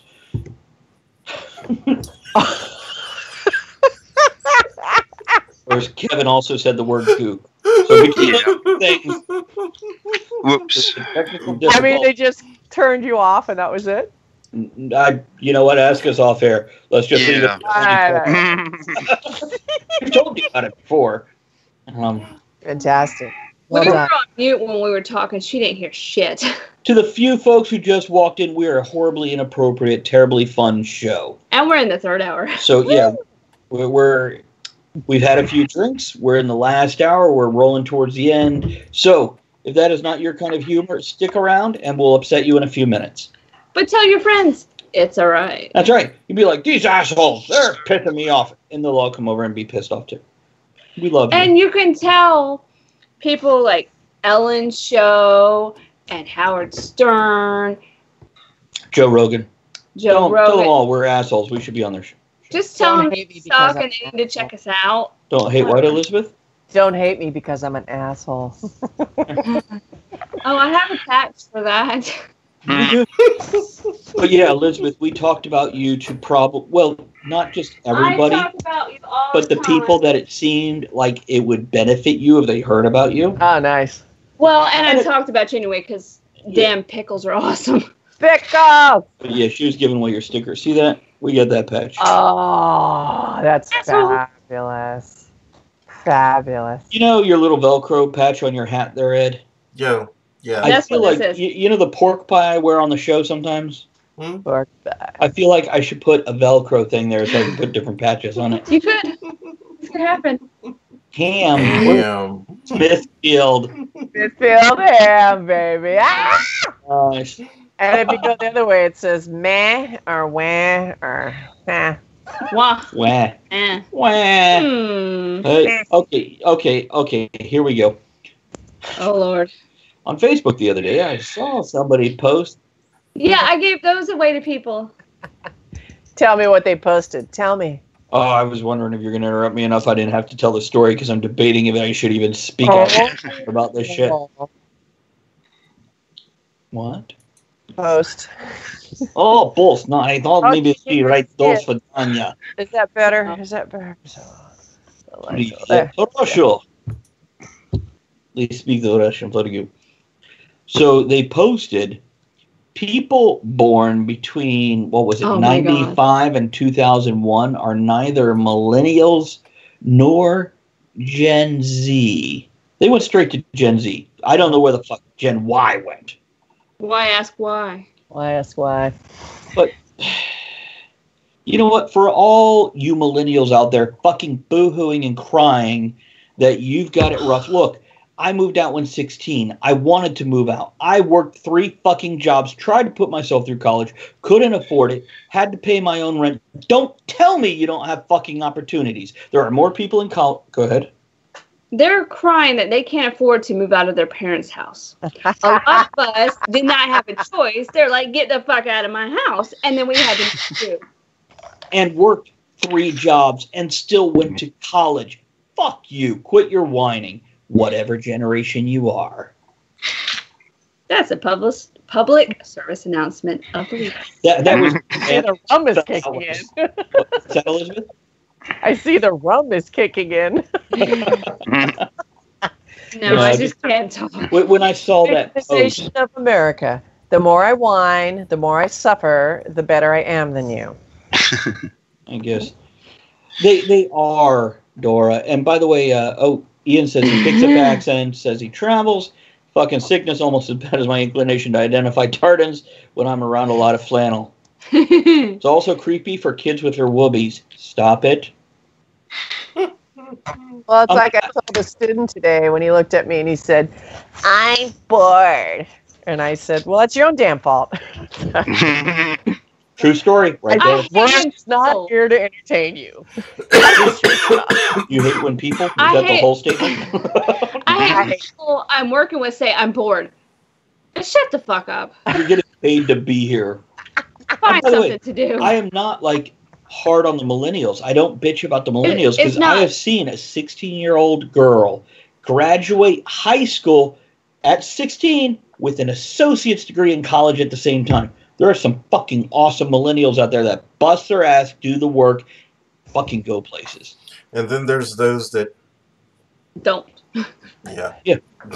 And, But that's every generation. right. We had him in our generation. Ed had him in his 2 generations before ours. We worked hard back in those can't days. tell he's 90. Those were the days. I have horrible jokes. How bad do you want to piss him off, Ed? Stir it up. Stir it up.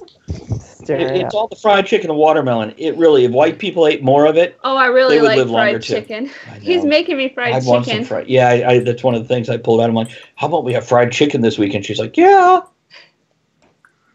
Don't like it. Well, I know tell the you don't. kids all the That's why I time in said class. those two. All Mhm. the time, I just say, suck it up, Buttercup. Oh, They thank just God you had up to it. suck it up. Nope. Not just suck it. No. I'm not going to say Somebody else suck suck 'em? it. Not without blow me. I mean, come on. Oh, and they've been taught this. They've been taught the more they whine, the more attention they get. The more people holler and scream, the more stuff they get. They've Well, it's been true. trained. Yeah. Okay, no, absolutely correct. Yes, Dora, Dora. you're correct. Now, our generation was fucked up other ways. Because of other reasons. And actually, I'm going to do a YouTube video soon, and I thought about having Ed or Andrea or both on this. Yeah, because you're too old for me. I'm way younger than all of you. Good parenting fucks up your Bet you're kids. not. The generations that have crappy parents go out and work hard and achieve, and the ones that have loving parents that take care of them come out as fucking slackers. Not always, but 9 times No. out of 10, yes. It's one of those generalizations across the board. You know, see what you do by being a good parent. Your kids come out as shit. And I agree, Dora. You can't coddle children and give them all ribbons just for showing up. By the way, she says they haven't had to learn to function in the real world. My stepdaughter is 24 and has no idea how to function in the real world. That's right. Let me say this about parenting. Being a caring parent that is there who interacts with their child. I am not blaming this on teachers or society, but there is more influence than just parents. Mm-hmm. Kids hit their teens and they look to other sources, ignoring or pushing their parents away. And because of that, they get all this other feedback put into their head that you're entitled. You're entitled. Well, a lot of my problem with parents, they want to be friends. Oh, I'm sorry. No, go on. They want to be friends Ed with their after. kids first and foremost. You can't. You need to be a parent first. Ed? I actually had a millennial once to tell me I didn't know how to function in the real world because I had been in the military and I was used to people telling me what I needed to do day in and day out. Did you also say I learned how to tell people what to do? Like, shut the fuck No, up. I just So walked what- away from him What before I was going to say, what did the millennial say when he regained consciousness? No, it's like ending this conversation now. Before we move to handshakes with their face. Well, that's why I sent you that article about the children meditating and how that school in Detroit, I think it was, how they brought meditation to the school. And then the children, they said that detentions stopped after 30 days. There were no more detentions, and kids don't know how to be silent. They don't understand the importance. Self-control and Self-control are just I've yet to see a child be able to just sit. Yeah. Just sit and not Right. say anything. Just sit and be in their mind, be with their soul. Oh, hold on. Let me read her comment real quick, and then I'll come back with a question. Please. Dora says, my daughter, who's just turned 18, is one of the only one of her peers who has ever had chores or any responsibility. Oh, My wow. kid at like 9, I went, let me introduce you to the washer and dryer. And by 11, you'll be doing it by yourself. By 13, you'll be cooking meals. But anyhow, have you ever read Eat, Pray, Love? I've seen the movie. Great book. It really is. But beyond that, in the book especially, she stresses something she learned in Italy with the eat part is to sit and do nothing. Yeah. To just relax and watch the world go by. Now, I could say That's really hard to do sometimes. it is, but it's something she and I have practiced where we go out back, put the phones somewhere else, Mhm. and just have a cigar and drink. Ed, you're a fucking pro at this. Yeah. Ed knows this skill, and it's an invaluable skill to be silent and get out of your head. It takes a lot of practice. Sit. In Japan, they actually, it's very big to drink tea, especially once the cherry blossom trees are blooming. Yeah, and they actually make little tea houses in their backyards if they have room or are fortunate enough to have one. And it's very small, and it's usually like a hexagon, and with glass walls. You can either open when it's warm or close when it's winter with a little heater for that purpose. And I think the word is seizon, and it's the moment in between movement, like in between movement, there's stillness. And that's where the soul resides, and that's where harmony with the universe resides. And that's what you're doing. You're taking that moment to be still.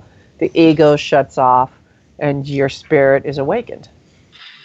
I'm going to read some comments real quick, guys. By the way, Devnall333, love the half evil man. Way to go. Thank you. Appreciate that. Dora says, daughter makes dinner once a week for the family, regular chores, not ones that she gets paid for, but things that need to be done so the household can function. That's awesome. Fucking-lutely. That's right. Grab an oar. Says, yeah, not to be entertained every minute is very hard for kids and many adults I know. Oh, yeah. Agreed. Ian adds, if the government would back the fuck off, we'd be able to teach these kids how it is in the real world. Ian, yes and no. Because we have had a generation, our generation, Ian, I don't know, I think you might be just beyond that, who was raised in the beginning of the video game world. So we were raised on being put in a room with VCRs and video games. I didn't have any of that till I was like 16, 17, so. So we had a generation, partially, raised with that, and they took it to the next level for their kids of not parenting. Instead, electronic baby screens. Yeah. So I agree with you, but there's parents out there but also, you can't raise your voice to a child without fear of going to jail and then being taken away. You can't discipline. I'm not saying beat or abuse, but to discipline. You can't do that anymore as a parent. Okay. Anybody else got something to add to this? Kevin? Never did me any harm. I came from exactly that kind of generation. You know, people bang on these days about, oh, well, it's only a small child. It's got civil rights. It also has the right to be sent out into the world fucking prepared to not fail. A teacher was it you or a teacher?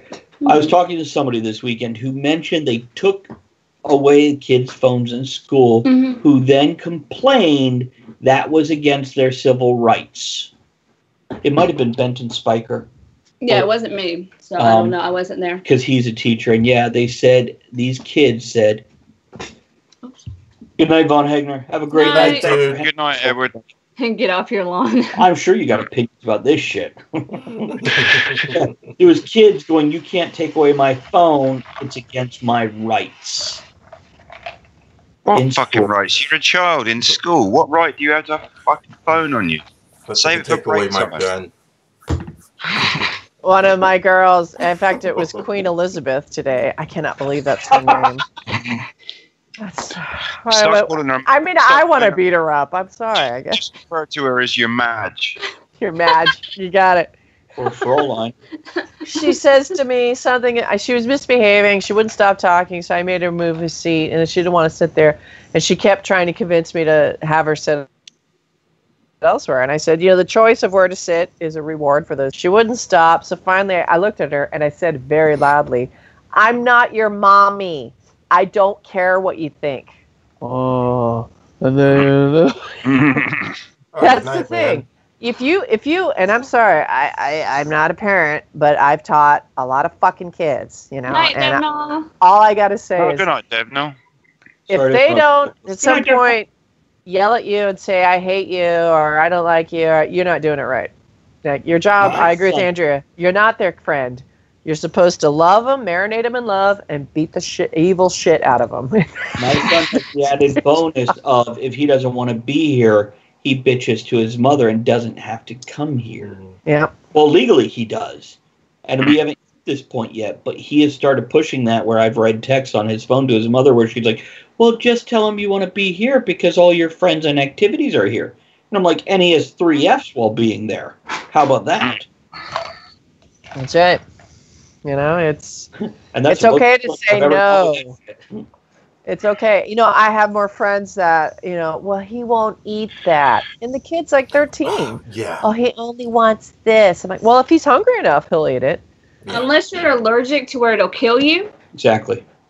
If you get straight A's, you get to choose what you want to eat. When I was Or a kid, or if you get a job and buy your own shit. Sorry, Kevin. that's all right. I was just going to say, when I was a kid of about 8 or 9, I was the one at school who used to get shit off my mates because they were like, what, your mum taught you how to sew up a hole in your sock, or she taught you how to bake a cake, you know, like, how rubbish is that? And then when we were all the point I was going to make was when we were all college age, they were all like, how the fuck do you know how to do all this shit, man? I pay someone to do this stuff for me and I don't have any fucking money. Yeah. Because my parents raised me not to be a fucking dickhead. That's why. See, we're on the other side of the spectrum. My mother didn't raise me that way. She just didn't do shit for me. So if I wanted to do yes, stuff, you learn by necessity rather than support, but the end result is the same, yeah. You're never too young to learn how to cope with the world because the world will fucking cope with you whether you're ready for it or not. My mother always said, I guess 2 things. My mother always said, never give them a choice if you don't want to hear no. Correct. And the other thing is, when I was 6 years old, or I think it might have even been 5. It might have been 6 or 5. She told me that if I wanted to, I could make my own lunch and bring it to school. And that meant I could make a sandwich, get the crisps out, have my own special meal. And I did it every day because I got exactly what I wanted. And that's called empowerment. Right. That's how you do. I mean, at 5, 6 years old, I'm making my own lunch. There's also a difference between going, do you want A or B, and asking them, what do you want? You don't leave it wide open ever.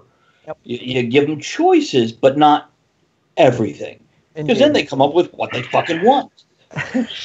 But if you go, do you want bologna or peanut butter and jelly? Do you want to put the lotion in the basket or do you want the hose again?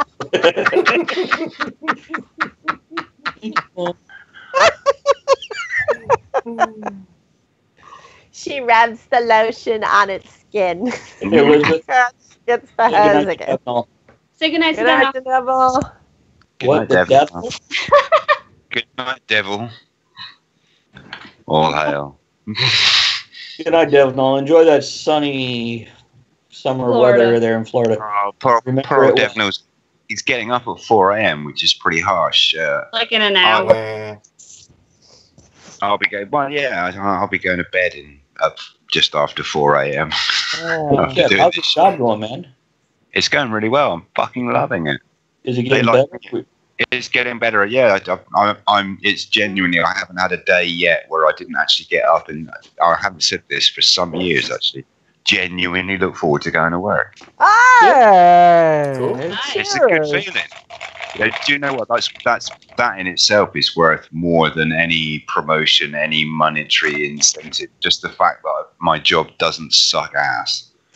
That I can genuinely get up and instead of going, time to put bread on the table, my attitude is, cool, time to go to work and I can do this today and I've got that to do. And yeah, it's good. Give it a couple of weeks, I'll fucking hate it.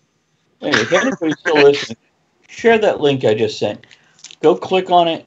Go to the Kickstarter and right below where it says back this project, share it on Twitter or Facebook. Thank you. Well, I don't know, Kevin. I just want to point out I have a left and a right Twix. Oh. So one's Republican, one's Democrat. They're both Dead coin. No, come on, you should know the difference, Travis. One is caramel poured over biscuit, and the other one is biscuit covered in caramel. They're totally different. No, I don't have regular TV. We're fascinated when we go into a restaurant, and I don't know about the UK, but here, like every fucking restaurant has goddamn televisions nowadays posted on the walls. You get them here in cafes, like the smaller, cheaper places, but in an actual restaurant, it's not common. Okay, good restaurants, no, but all your middle to lower ones, so like McDonald's, Even Burger McDonald's, King, yeah. Well, Apple, no, there's no Fridays. TV in McDonald's here. They'd probably get smashed if there was. Someone had headbutted. But they all got TVs, and so when we're someplace where we get to see commercials, we're fascinated. We're just like, ooh, we miss this. Like this weekend at the convention, we had cable in our hotel room. Giraffe, good boy.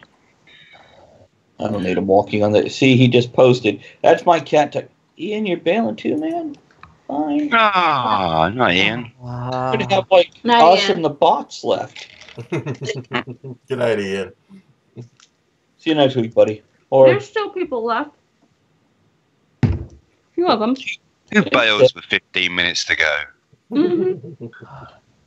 Oh, so you're having sex. Here we go. It's up some ratings. Let's go. I don't know if you're gonna bring more in or make the rest go home. I don't know. Let's find out. Woo! And that's how we got banned from Twitch. On the other hand, we're now featured on Pornhub. Need some talk of the Tavern pasties. dirty, nasty toddies. Toddies, titties, tomato. Tomato. Let's call the whole thing off. Hey, there you go. Tasty twatties. Not bad, Ray. Well, it's Shark Week. What's And it's next a tomato based. What is next week? What do we got? Oh, next week is her friends, right? My friends, Queens World Film Festival. Film Fest friends or effing off? Effing off. Quiff. That's what we call it. Quiff. Nah. I look forward to it. I'm ready. I've already got questions. Me too. What we'll do, or what I'll do, is first of all, I'll get on the phone with you later this week. We'll go over it again. But I'll kind of let you take the reins if you want, and we'll just interject other stuff. Let me just say, Katha is actually, she's somewhat of a, she is a professional actress. She gets all the Academy Award films. She gets a vote. She is phenomenal with improv, and she brought a new style to New York in the 80s, won a bunch of awards. She and I can get rolling, and she's one of the few people that I have literally peed my pants from laughing so hard. Just put a towel down. It'll be okay. I don't know if we'll get at that level yet, but we'll see. She will go off on the subject, so just stir her up. I just want to let you know. Challenge accepted. Next time we're in the same room. Make Pickle Lady pee her pants. Let's do it. Is that vinegar I smell? Did you wee? Someone make a note of that as a future potential show topic. Open challenge. We're gonna make the pickle pee. Pickle pee. That might be a good action figure. Video. It's a game. A new board game. Make the pickle pee. Well, it's green with bumps on it. I think it's a pickle. Urination. Never felt so fun. That's the country that produced the board game.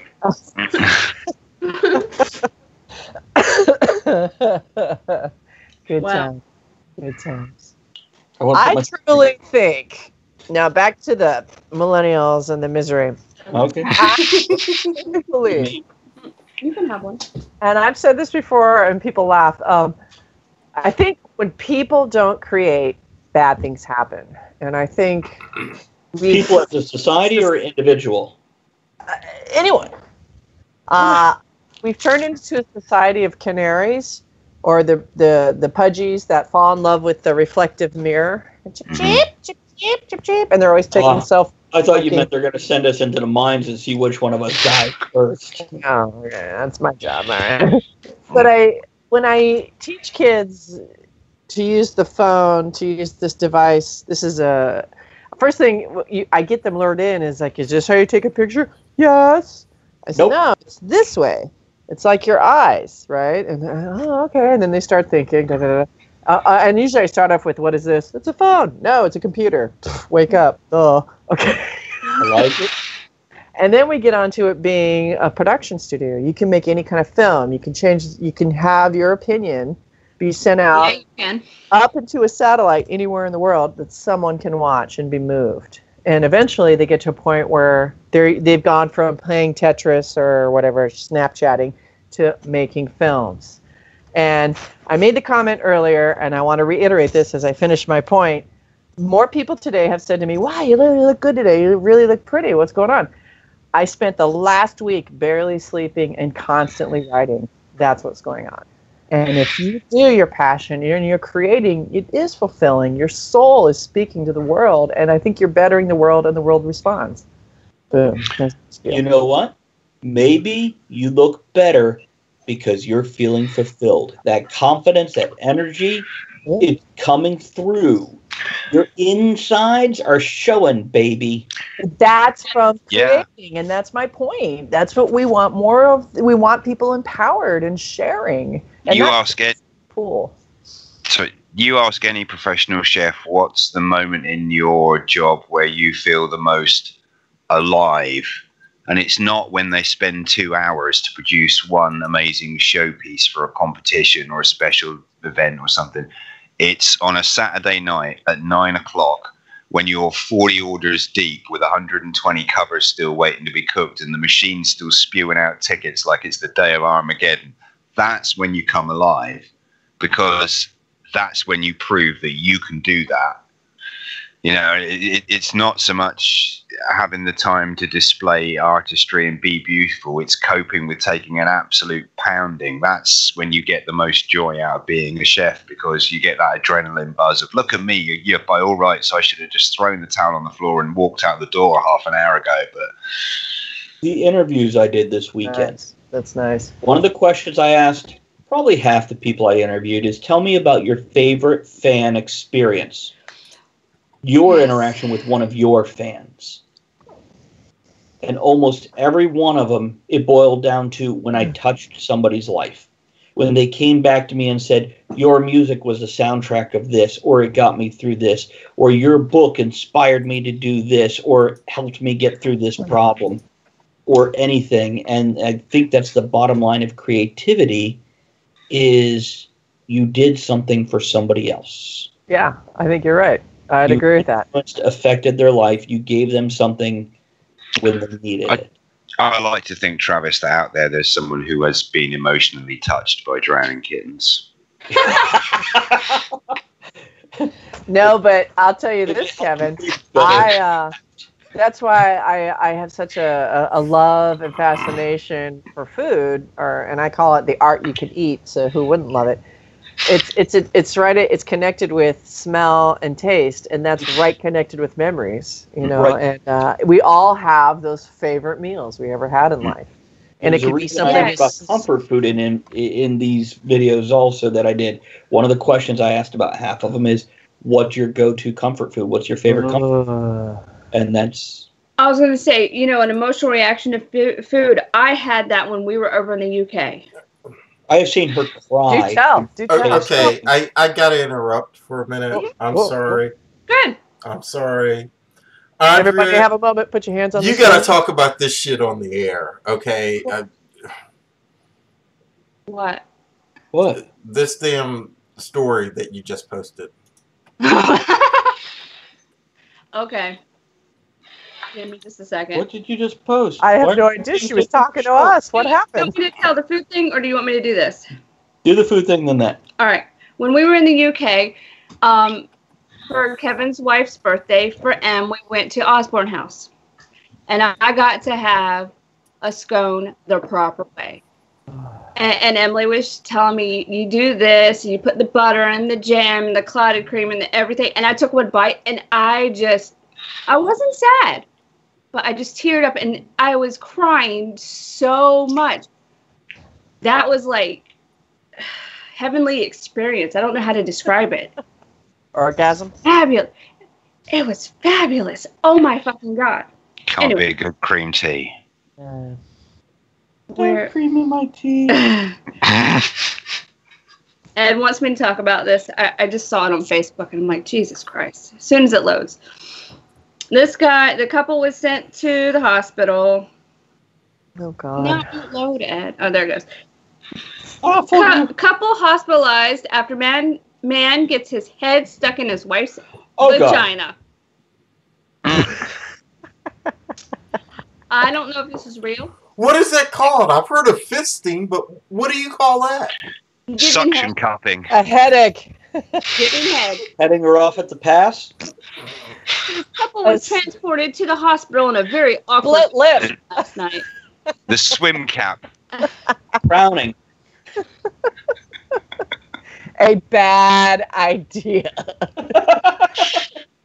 Okay, go on. The 80s headband. Head banging. Wait, are there pictures? No. No.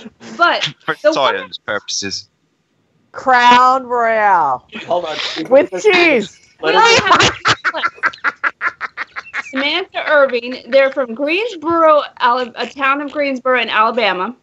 Samantha Irving, the operator who took the call, says she thought it was a joke when he explained the situation. The woman told me that her husband had fallen and that his head was now stuck in her vaginal cavity. A 1 in a million and one shot, Doc. I really thought it was a group of teenagers making a prank call. There's the noise. There's a cat getting sick behind us. It probably made the same noise. The woman kept screaming out in pain whenever the guy moved. But he had half of his face buried in there, and he looked like he was going through hell. Oh my God! Rob a bank without being recognized. According to doctors, both could also suffer from post-traumatic stress syndrome. I'm sure. Every time he sees another man with a vagina on his head, he freaks out. She suffered from severe internal bleeding, but is now stable, while her husband has suffered only a few scratches and bruises. But he now has a cold head of shame. He now gets cold sweats every time he has to shake out a trash bag. Nope. Hey, honey, what are you doing later? She obviously is a mother, right? I mean, there's no way. Well, she is now. Jesus. What the hell? You know the joke. Thank you for sharing that. That is the joke of the hooker who's like, put a finger in, put two, put a hand, put both hands. Now clap. I can't. Tight, aren't I? This puts it to shame. Yeah, I put that so you could go read that later. There's no pictures though. Yes, thank God. Now he probably can't go to any of those protests with the angry women with the vaginas on their head because it'll just trigger him. And yeah, he'll sit in the corner, you know. Oh, that picture is creepy as hell of this too. Oh my God. He'll sit there rocking with a heart on. You know that commercial for that headache commercial? I'm sorry, Kevin, you won't know. Head on. Rub on your head for headaches. Hey, Kevin, have you ever seen those commercials? No. I think it's head, the word head, and then hyphen O-N. Head on. Go check YouTube. They are the most ignorant, stupid. What is wrong with this woman that you could stick a head in her vagina? Maybe he's a pinhead. I refer the honourable guests to a previous episode where I told my joke about the woman, the gynecologist, and the elephant. Yes. Which I think that was the Gail Carriger episode, High Humor, Low Humor. It was, yes. Yeah, well identified, yeah. Oh, one of the people at the convention dressed as a character inspired by Gail's books, which I thought was awesome. Nice. Oh, thanks for bringing the mood down. Sorry. Well, head and vagina. Go ahead. Well, maybe I should start this is a new segment, masturbating on the train. I bet the guy in that story wishes he could have had a closing toast. Remember that guy? Remember that guy that was the nose-picking public masturbator on the train? Well, they had another masturbator, publicly masturbating. The woman had fallen asleep. He's masturbating in front of her. She wakes up. He gets upset because she's now watching him instead of being unconscious. He pepper sprays her. That doesn't stop her because she's from Brooklyn. He pulls a knife on her. She takes the knife. The door is open. They plunge out into the platform, and she stabs him repeatedly, and people help her, and he gets arrested. And she has a few cuts on her hands. Don't do it. Where did he stab her? Where did she stab him? I know where he was about to stab her. In the arms and chest. And she's trying to work her way down. Okay. We got to do a closing toast. Here's the heading off the vagina problem. Pickle! The squirting pickle game. New by Hasbro. The pig pickle. I put that to be clear. Dribble pickle. Dribble pickle. Challenge. Okay. Let me see who's on, and then we will do a raid, and then we will... We're going to raid them. Okay, we got Bob Ross or Lady Orange. Lady Orange it is. Oh, guys, thank you so much. Join us next week for the Film Festival Friends or Effing Off. And make sure you check out the YouTube channel where we put up all kinds of stuff, including the after show stuff. The interviews, the montage from this weekend will be up soon. And we look forward to MystiCon next year. Maybe some inappropriate behavior. Maybe. Ed, thanks for running everything again. Hopefully I could take that away from you pretty soon, man. Help make that possible. So I can add the music, the closing music, and all that stuff. Music be cool again. You know, talk history stuff and all that, as well as expand into other shows like the British Pub. Yes. Etc. Yes. Look, we get to fill the board again. Yay! Yay. So good night, everyone. Cut good us night, off. everyone.